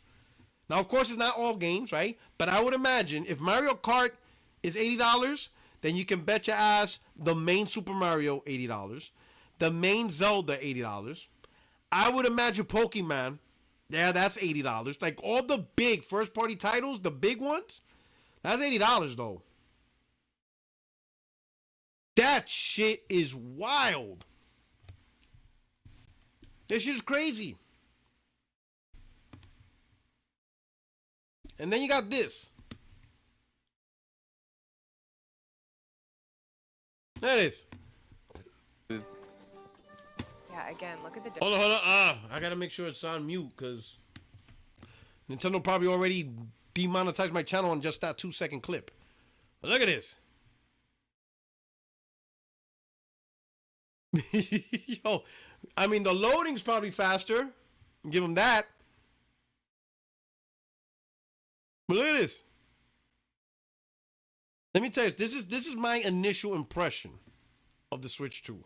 My initial impression of the Switch 2 is pretty much what the PS4 Pro... Switch 2 is to the Switch what PS4 Pro is to the PS4. It is a resolution and HDR bump. That's my initial impression just looking at it. Let me do some super chats real quick.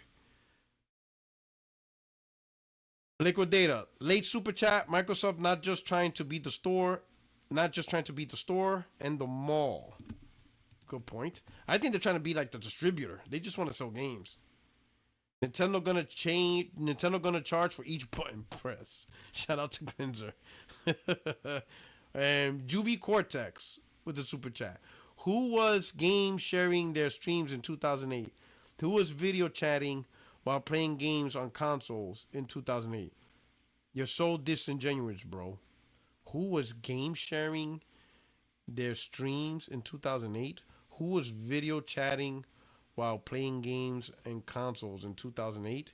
You're so disingenuous. So hold up. You're saying nobody was game chatting in 2008? We didn't have game chat in 2008? That wasn't a thing with us? That wasn't a mainline thing? I mean, hell, on the PS4, you could play somebody else's game through remote play to actually help them out and do the level, like actually control their games over PlayStation 4. I mean, that's just the truth.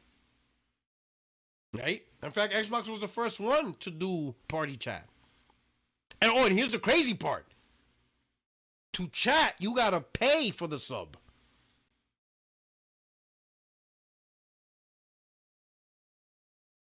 Chat is not free. People had heart attacks. People had heart attack with Sony having cloud behind the paywall. I want to see some energy with this chat. Meaning, if you're not on Nintendo Online, you can't have those casual conversations with people on the internet. PlayStation, you can. The chat, party chat is free. You can party chat with anybody. And given the fact that you have free-to-play games, right? There's free-to-play games on Nintendo Switch like Fortnite. How are they going to chat with other people? I mean, when you think about it, right? How are they going to chat with other people for the free-to-plays? If you have people who aren't paying online because they primarily play the free-to-play games like Fortnite, what do they do?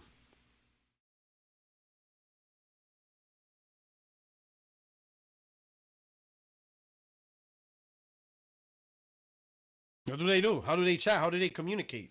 Because this chat feature is only, you have to pay for it. It's not free. It's not part of the full service. This makes the case of the Portal. I was playing SOCOM before 2008 with voice chat. Yeah. Now, granted, PlayStation 2, the voice chat was in-game. And then Microsoft, took it to the next level with party chat, where now you don't have to play, you can play any game and still party chat with your crew and stuff. So there's a lot of things Nintendo is. What Nintendo showed is more like Simoli chat. Simul chat.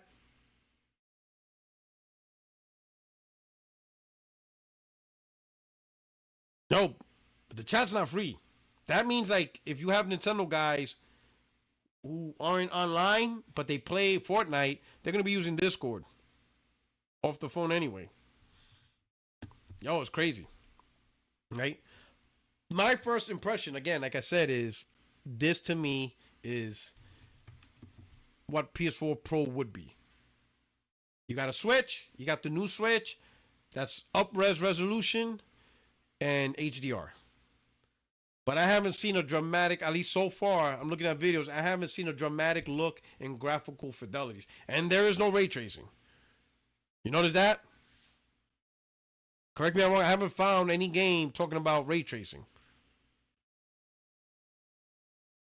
No ray trace, global illumination, none of that stuff. Am I wrong? So no ray tracing. That's reserved for the Switch 4. You see what I'm saying? So Switch 2 really is a resolution bump in HDR. Switch 2 confirmed to have ray tracing cores.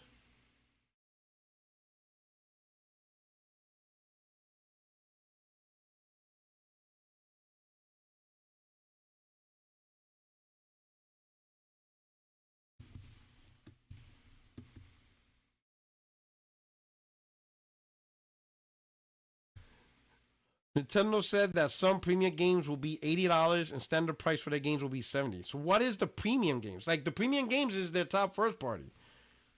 Like Zelda, I guarantee Zelda, Mario Kart, the biggest sellers. Like just look at what sells the most.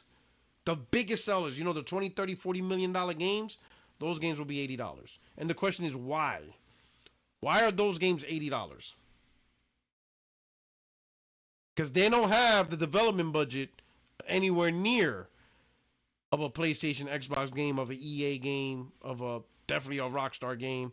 None of those games. None of those games are like 300. These are not $300 million selling games. 300 million budget games. Not even close. The improved frame rate. Oh man, shut up before I get demonetized. This shit is wild. This shit is wild. Now here's my question. The initial shock of the price. We're gonna get into this, but the initial shock of the price, right, of the Switch at $450, a lot of people immediately said, "Oh, it's tariffs, it's tariffs, it's tariffs." Why did so many people immediately jump at the tariffs? Because I have a feeling, just looking at the direct, 450 is too much for the Switch 2. If you shit talk on chat now, they know how you look. No shit, right? But I don't think you think that audience is like that on Nintendo Switch. Shout out to Glinzer. Nintendo restaurant surcharge for seats and cutlery. Oh shit! They charge you for the plates to eat on. But I think a lot of people. Here's the thing. Many people said that this is because of tariffs. Because 450 doesn't seem right for this Switch. For a resolution bump in HDR,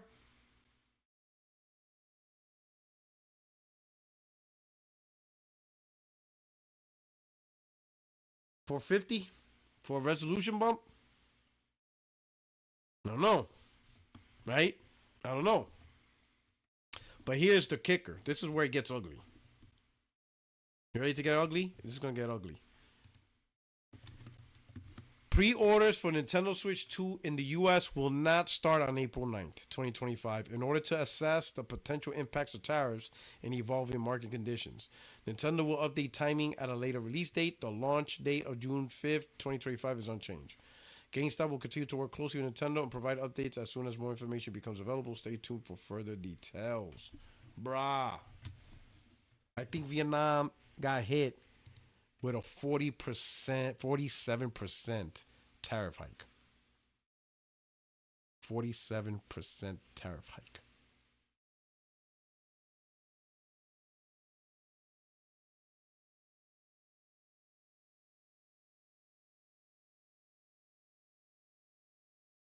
40% tariff hike, I think is what Vietnam goes through. That level of a tariff hike could potentially easily push Switch 2 into like the 550 range. Maybe even 550 range.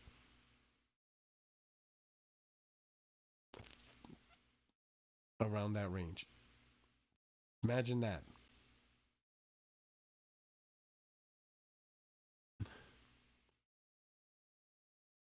Imagine that.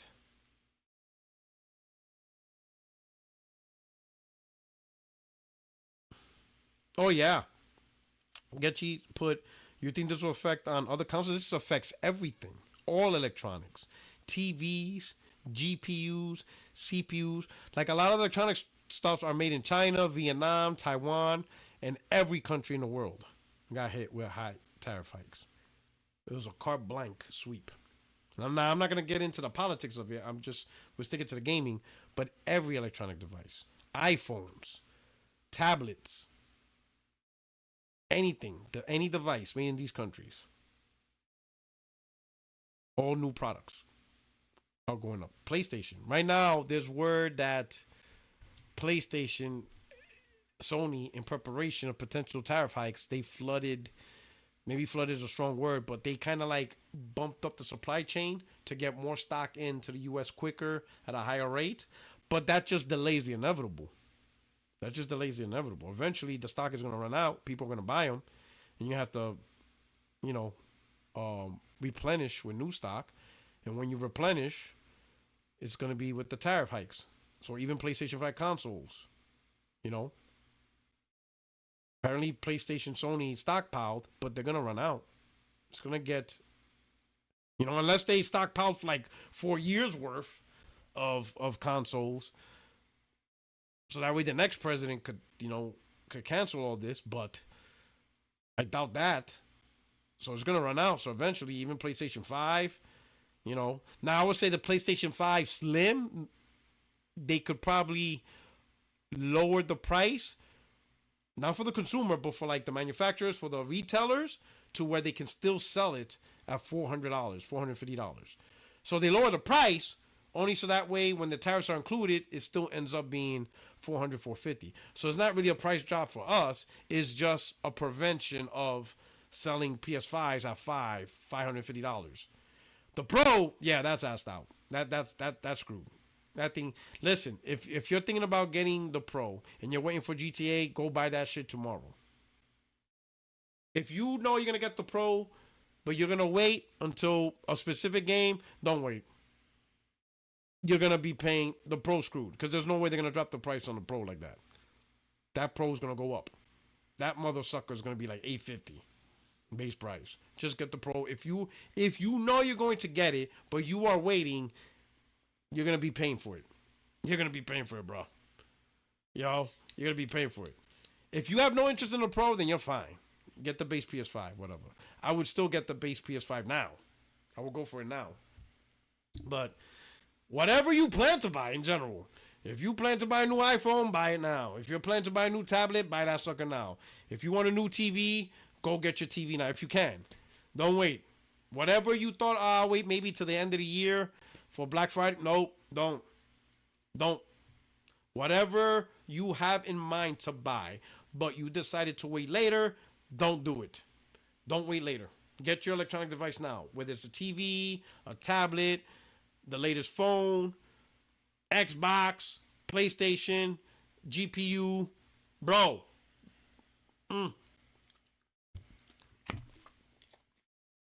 You ready to upgrade on a CPU? Buy that CPU now. Go now. Hell, leave my channel. Don't worry about me, bro. I'll be all right. Go get what you gotta get, bro. You know what I'm saying? Get that sucker now. If you were planning to get something, you gotta get it now. Because you might get screwed. They said don't get an Xbox. Whatever. Listen, I'm not here with a console war. If you had your heart set on getting something, but you were gonna wait till the summer or the Black Friday sale, scratch all that. Get it now. You know? You know? It's crazy, bro. This shit is wild.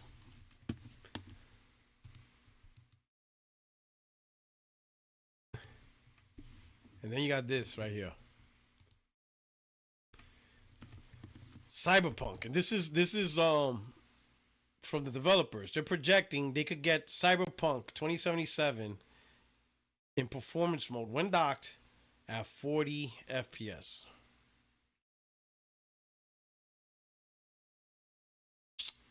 Ultimate Edition, $70. 40 FPS in performance mode. While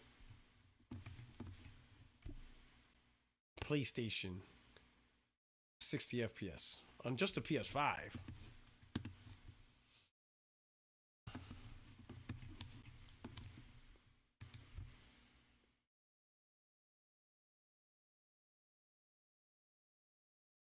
And it probably won't even have the graphical density of the PS5 either. That's the crazy part.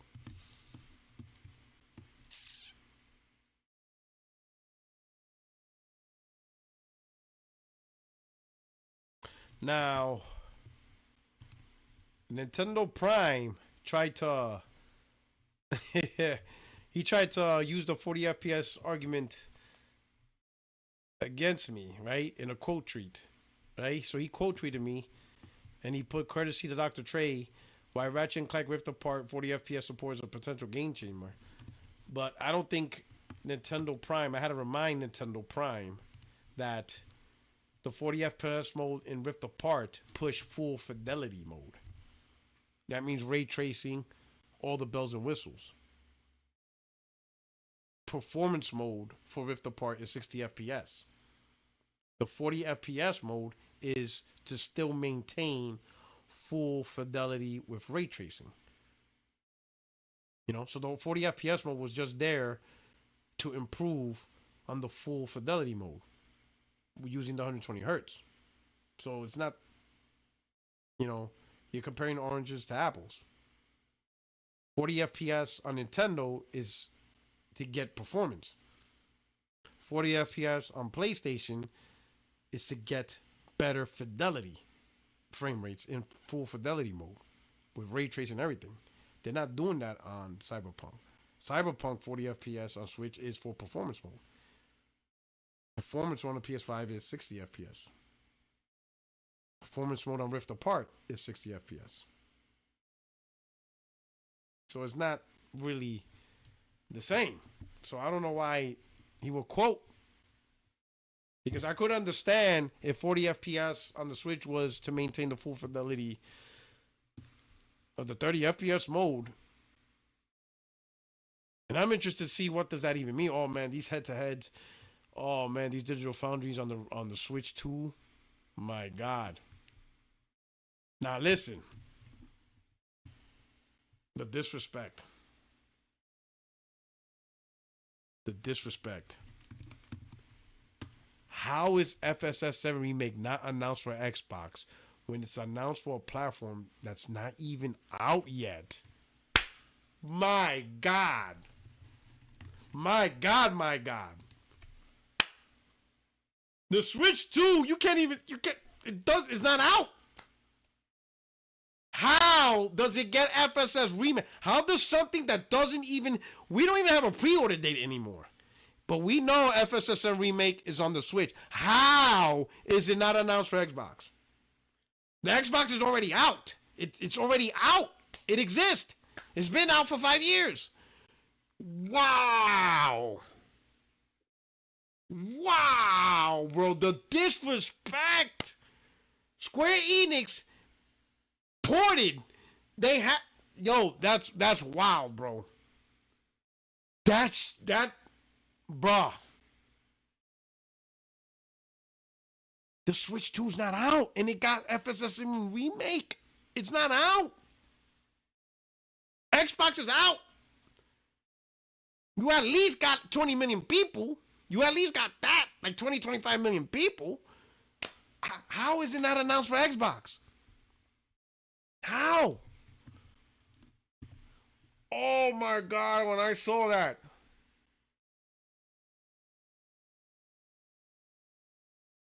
This is like, this is crazy.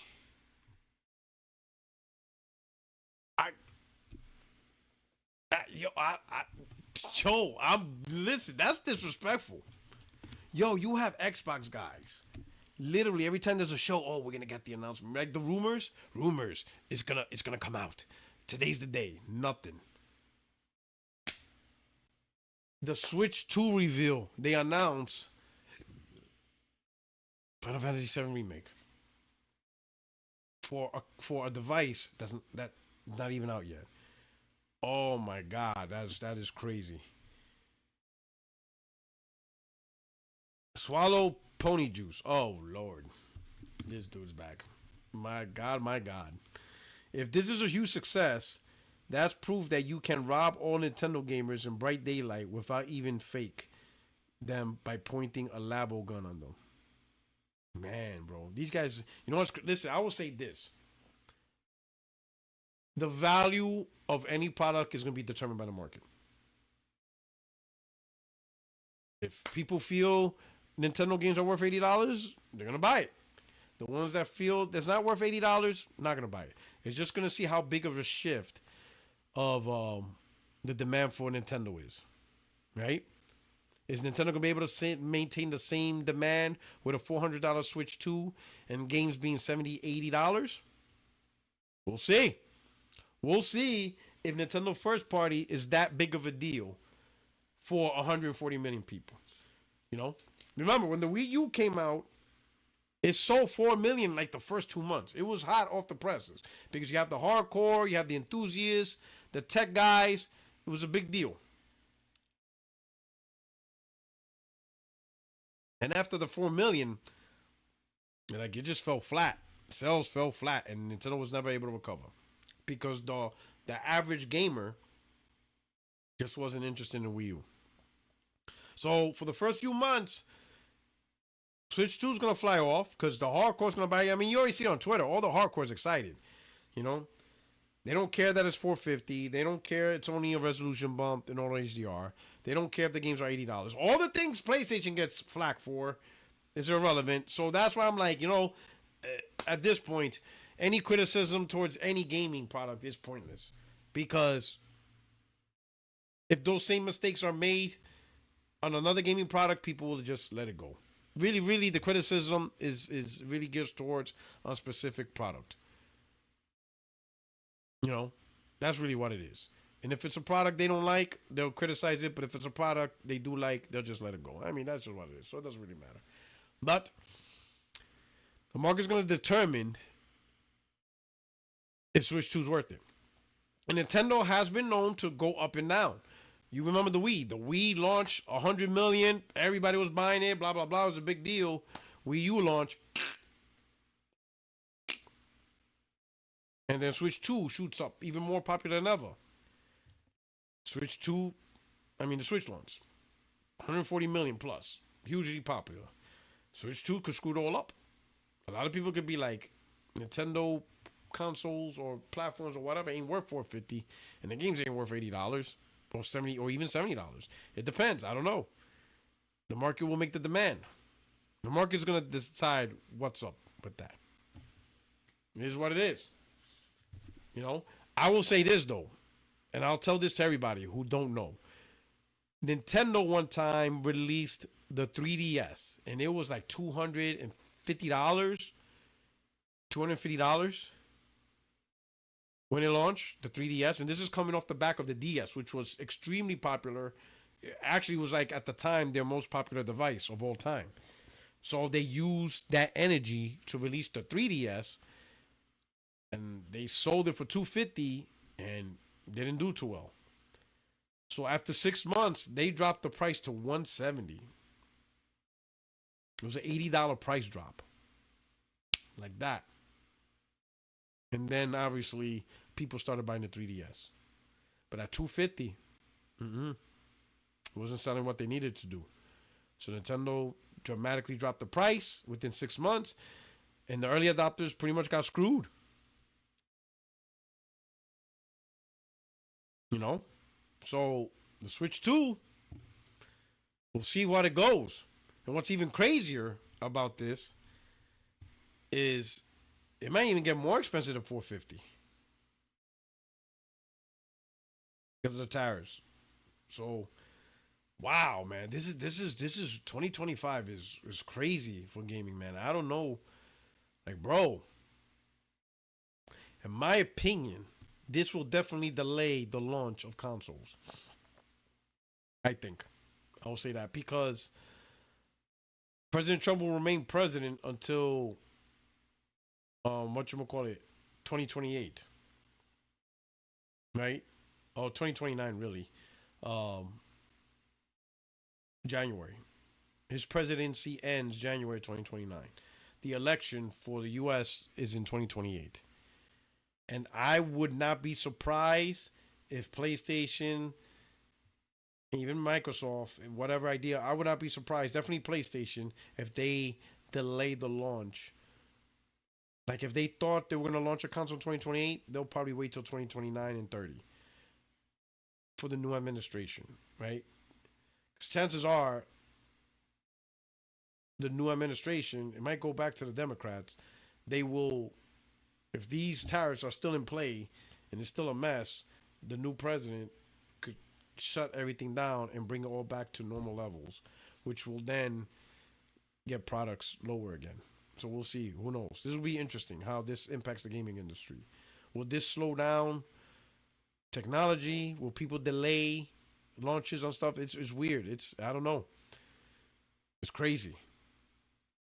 This is absolutely crazy. Craig the tech guy. Nintendo told folks to get ready for cheek busting. Oh man. Yo, fucking Craig, man. I can't wait till 60 frames no lag. Can't wait to get back. Nintendo told folks to get ready for cheek busting. Yo, this is wild, man. Yo. Glinzer. Nintendo fans in the back seat like a GTA hooker. Yo, I don't know, man. This is crazy, bro. This is wild for me. Absolutely wild. And I just can't get over this. I made this tweet. 2 games designed to provide a demo of features the controller provided. One was provided free with the console while the other must be purchased.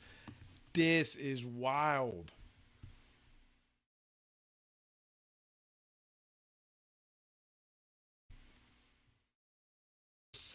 Elusive Man. Switch 2 interactive manual tour is not on the same level as Astrobot Playroom, and I find absolutely poetic that Nintendo had to copy PlayStation's numerical naming system. They don't want another Wii U situation.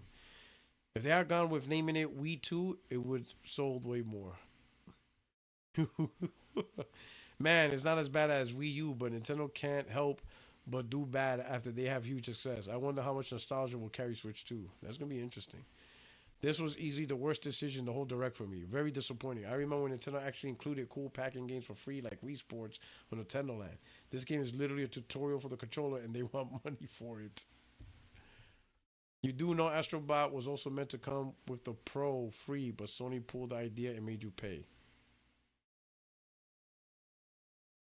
What the hell is this guy talking about? He's talking about the actual game?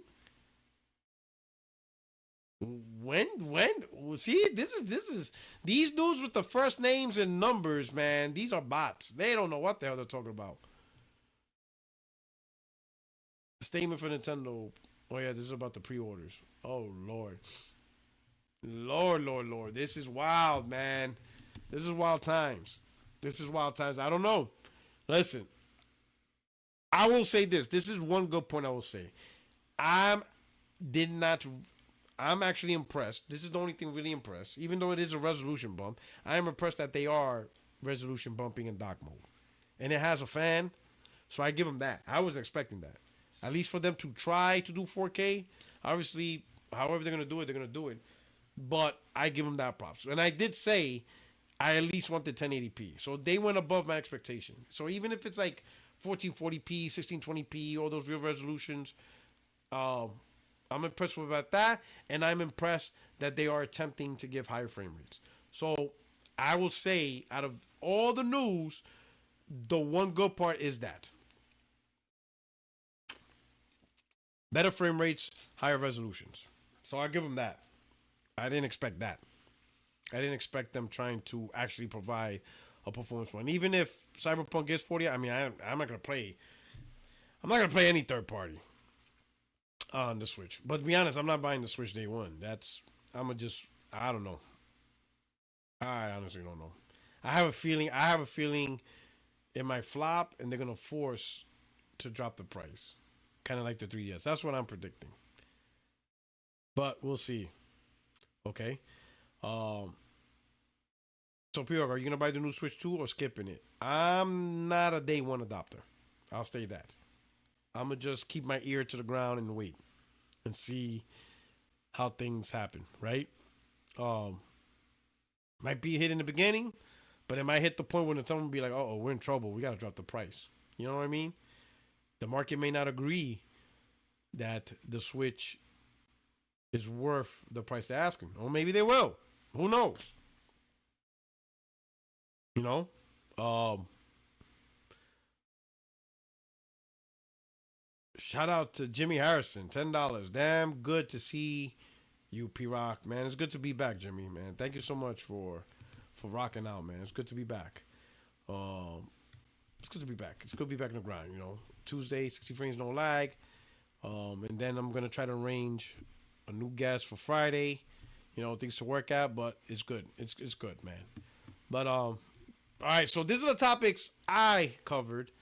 Is there anything you guys want to me talk about? Because there's been a lot, you know, and I haven't really been in the know as much, except for the super big topics, which was PlayStation third party, Xbox strategy, you know, hybrid console, and now the Nintendo. Oh my god, Nintendo, bro.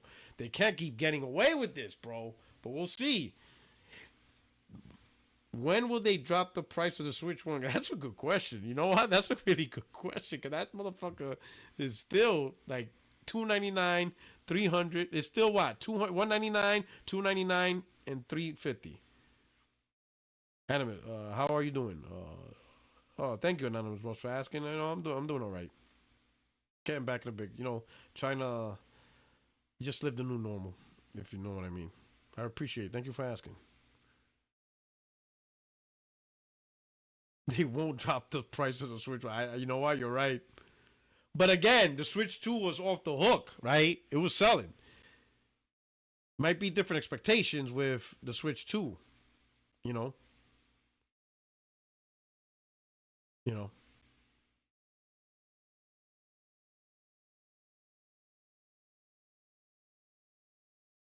I'm enjoying the Portal. Shout out to Advocate. The Portal's looking mighty good versus that Switch.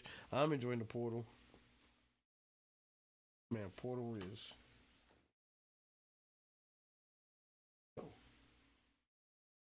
Oh, here it is. I'm loving it. Absolutely loving it. Oh my god. This thing is gorgeous. And it's so much fun. Look at that, man. Look at that sucker. Look at that. Look how clean that thing is. Oh my god. This thing is crisp. Oh my god, I love this Portal. I ain't gonna lie, man. God, this is probably the most enjoyment I had. And I'll be honest, it's not like, oh, it's just you're a Sony pony. I didn't really care about the what is it? The PSP, the PlayStation Portable. I played like 5 games on that. And like 2 of them was Metal Gear. 2 of them was Siphon Filter. And I think like one more game. I only played like 5 or 6 games on that. I hardly played my PSP. Vita, I laughed. I laughed at that thing. I'm like, yeah, okay. If you think I'm gonna buy that shit, I normally don't mess with that. In fact, I bought more Nintendo handhelds than PlayStation handhelds. And even with the Nintendo handhelds, I hardly played it. Probably played it more as a kid, like the Game Boy. But as I got older, I just lost interest in handheld overall. I just didn't really care, especially as an adult. I just didn't care. I had the Game Boy Advance. I maybe played like 3 or 4 games on that sucker. Mostly Metroid and Castlevania. I just wasn't really interested in handhelds like that. But this was actually fun, man. This is actually, oh my god, I had so much fun. This thing's amazing.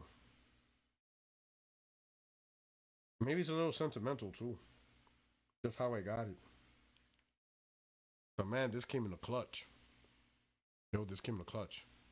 You know, like I said in my video, you know, a lot of family came by, but I just wasn't in the mood for like talking.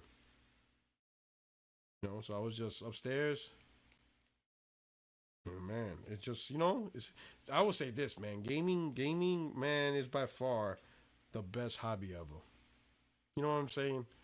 Um, and I know there's a lot of good hobbies. Like I also go to the gym. You know, playing sports, but it's something about gaming where you're just in a different world. You know what I'm saying? You're just not. You're just not like the gym. I enjoy the gym workouts. Great to get health, but you're still in the world. You know, even playing sports, but gaming takes you somewhere else. You're just, a good game that gets you what you call it, what's the word, immersed. Like you feel like you're in that world, man. Like yo, like even playing Fires of Rubicon, Armor Core. Oh man, I'm enjoying that game for whatever it is. I'm just enjoying it, you know.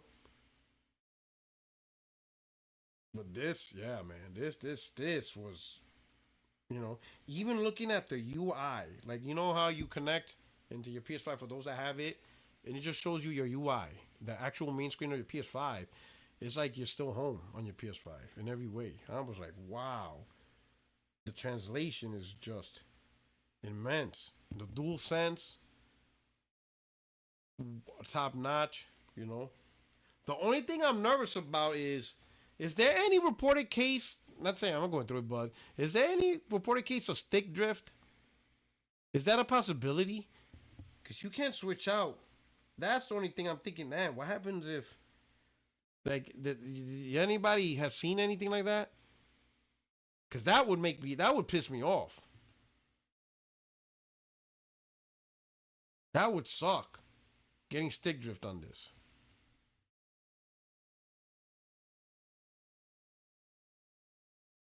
They should have designed it in a way, kind of like because I have the DualSense Edge, where you can replace the thumbsticks with the same ones you do for the DualSense.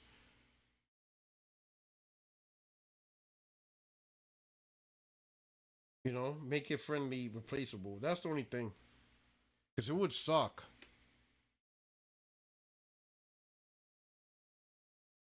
Yeah, like the Edge Liquidator. I'm glad they thought of that on the Edge, because that would suck. You buy an Edge and you got stick drift. My Vita style's no stick drift. It just seems like stick drift is like a this generation problem. Am I right? Like this generation that became a thing, like a big major thing across the board. Like you know what I mean? It just like like wow.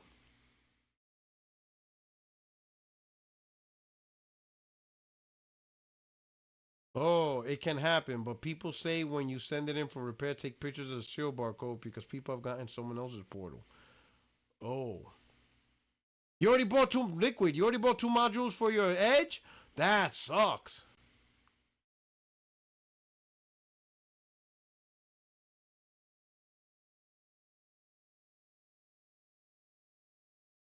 Sorry to hear that.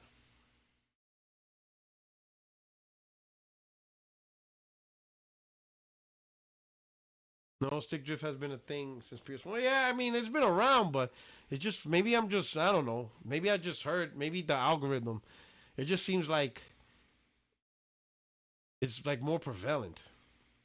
Need Hall effect thumbsticks. Absolutely. Absolutely. Well, you had it since launch and you're probably wearing it out. It's a good controller, man. I got me to do. I got the. I bought the Midnight Black one,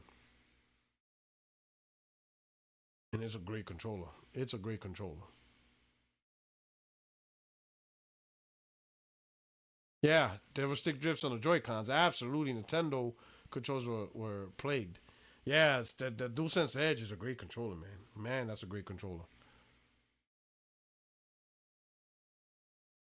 I tried to get the PlayStation 30th anniversary DualSense Edge. That was the only thing I wanted. Was the 30th anniversary DualSense Edge. But I got at least the Midnight Black. I'm happy. I have two. Gave my son all the regulars. That's right. The little kids, they gotta step up. They gotta earn their own DualSense Edge. They gotta earn that shit. They get the basics.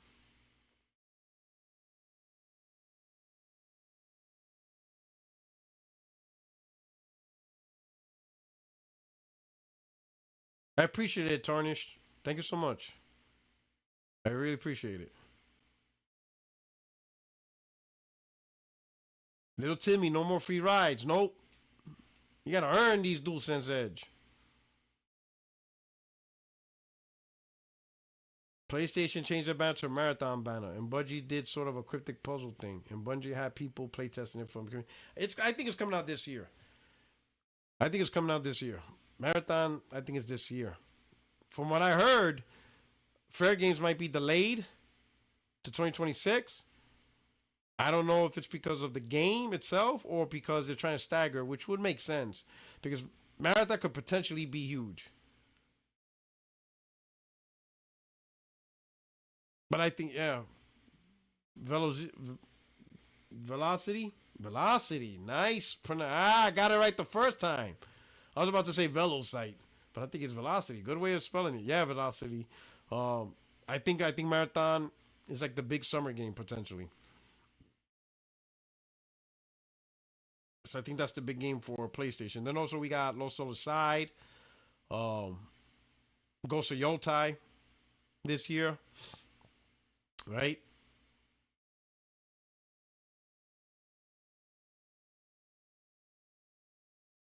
Yeah, I gave my son the PS5 when I bought the Pro. He's 5. Oh, that kid is lucky. Got the PS5 at 5 years old. Man, these kids got it all good, right? Don't they? Liquid, we ain't got shit at 5.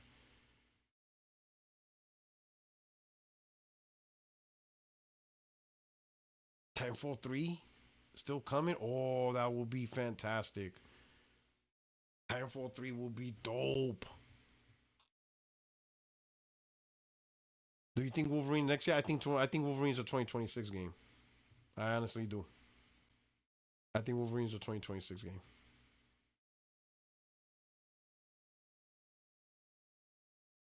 Hey, P-Rob, what games are you playing now? I've been playing Death Stranding and AC Shadows. Right now, I'm playing Armored Core Fires of Rubicon.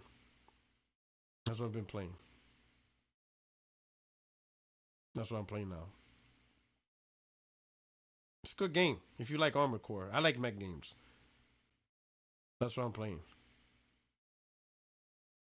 I was loading cassette tapes for 20 minutes to load a game when I was 5. Yeah. That'll ease my next purchase. Yeah. So Fire of Rubicon's what I'm playing now. And then the next game I'm gonna play, I'm gonna catch up to a backlog game that I've been delaying for a long time. But it's Assassin's Creed, the Greek one. The one in Greece. What's it called? God, my memory is terrible now. I'm losing it. I need the chat to help me out. Odyssey, there you go. I'm gonna play Assassin's Creed Odyssey. Would you believe I have Assassin's Creed Valhalla? I bought it the day the PS5 launched. I have not touched it. The game is almost 5 years old, and I haven't played it yet. I haven't even installed it. Tell me that shit's not wild. Yeah. Odyssey. I gotta play Odyssey next. After Odyssey, I'll probably play Valhalla. But you know what's the thing about Assassin's Creed? Like after you beat it, you don't want to play another Assassin's Creed for a long ass time. Am I the only one like that? Like I don't want to touch an Assassin's Creed for like 2 years. Am I the only one? Maybe it's just me. You know what I mean? Like you enjoy it, but you can't. It's not the type of game you want to play back to back to back. Like you don't want to go Assassin's Creed. Oh, let me play another Assassin's. Nah, it's just like you play it, you enjoy it, but like yeah, I'm gonna go on a little hiatus for a little bit.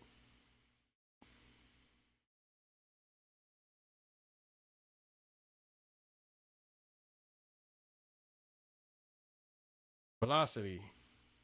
I know what you mean, man. That So going back to that, man, that's the tough part, right? When you're like the next of kin, right? Like you have to delay your own grieving because you have the responsibilities handling the financial affairs, letting you gotta if they have brothers and sisters, your uncles and aunts, you gotta tell them. That is tough. That is tough. It's me and my wife actually had a conversation about that, you know, recently. And, God forbid, something happens. We don't want our daughter, because we have one daughter. We don't want her. It's going to be tough. It's tough. If you're like the next of kin and you have to make arrangements and like there's nothing pre-prepared and you got to do it all yourself, you know, it's a lot, right? So me and my wife, once I retire, I'm retired this year, we're going to move to Florida. When we get to Florida and we're kind of settled in, we're going to do our own financial funeral arrangements. It's kind of morbid, but we're going to have everything ready so that way, God forbid something happens, everything's in place. The cost, the payment, everything's paid for, what we want, how we want it, where we want it. It's already done. That way we don't put that pressure on our daughter, because that's a lot. It's morbid, but it's I don't want her to go through the stuff I gotta go through. I had to do it twice, and I had to do when my mom died. I had to do it during COVID, 2020 New York. That was miserable. I'll tell you what, that thing was, COVID in New York when everything was locked down. It was bad. It was absolutely bad. The funeral homes were shut down, so you weren't allowed to do wakes. All bodies had to be cremated if the cause of death was COVID. Um, so my mom had to cremate, and because I cremated my mom, I cremated my dad, and they're gonna be both buried in the same cemetery. But yeah, it was 2020 was really for selling affairs was really bad. But I don't want my daughter to go through that. Yeah, shit, yeah, 'cause that's a lot. That's really a lot, you know. So we're gonna like pre-prepare everything, so that way if something happens, then everything just automatically will be executed. Having a state planner and stuff like that, and that way it's already done. Sorry to hear that, Lamarcus. Liquidated. My wife's dad died today to the year. Oh wow, her mom passed away the same month in 2017. She's the only child with her mom, and to make a decision, my condolences to you. Oh man, sorry to hear that, Liquidator. It's tough. It's tough, and after experiencing that, I don't want my daughter to go through that. Cable boy, yo, yo, wild, yo, yo, Cable boy. He said my headstone's gonna read grand opening, grand closing. Yo,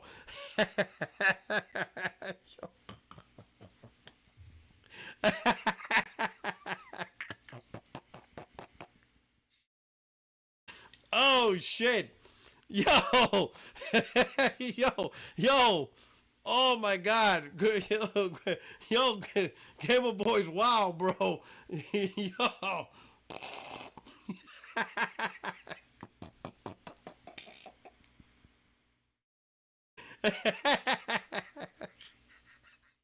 oh shit.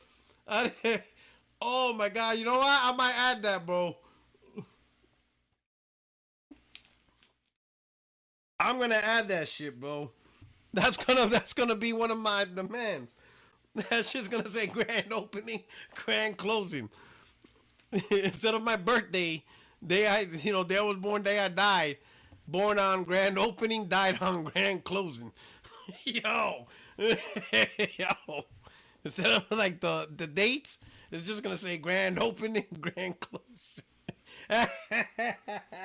Yo, I'm gonna tell my wife that. See what she says. She's gonna be like, "Get the fuck out of here." Oh man, people look at my tombstone. Yo, can you picture that? People walk by and they just see grand opening, grand closing. They're gonna be like, "What the fuck?" Oh man, that's gonna be funny. Yo, speaking of the joke, you seen it was a Scottish funeral, I think, or Irish. So they were burying a guy. You had to see it. Couldn't be just me, but it's on TikTok. But the guy was, I guess he was just very comedic with the family, and in his burial, in his will to be buried, he actually had a recording that he saved, and he wanted the recording to be played inside the casket while the casket was being buried. And nobody knew. I guess the only person that knew was whoever was the estate plan or whatever.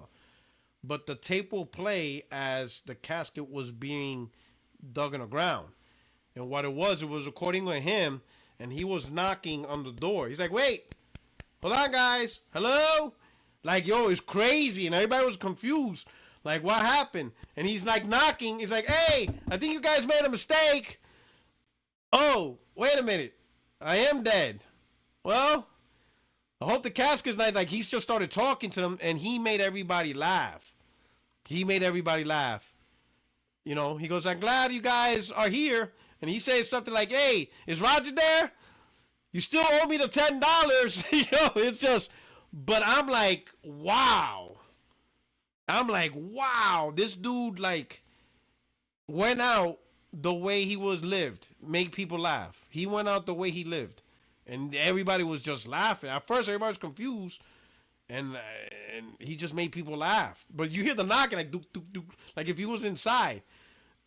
I was like, yo, this is crazy. You know, that's my man, you know, to the last burial, you know. I'm gonna do the same thing. I'm gonna be buried, and when they play the tape, I'm gonna be like, Xbox is dog shit. I'll just play. That's gonna be the last words.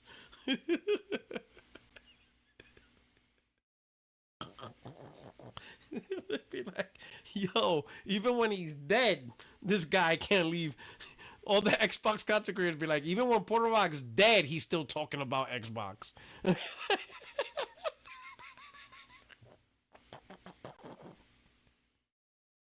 Oh, shit.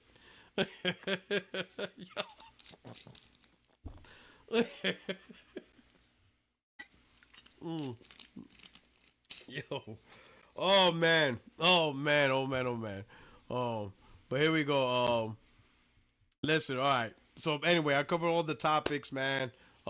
Great. Thank you for the last. Thank you for the smiles, man. Yeah, yeah. But I'm really gonna consider grand opening, grand closing on my tombstone. That,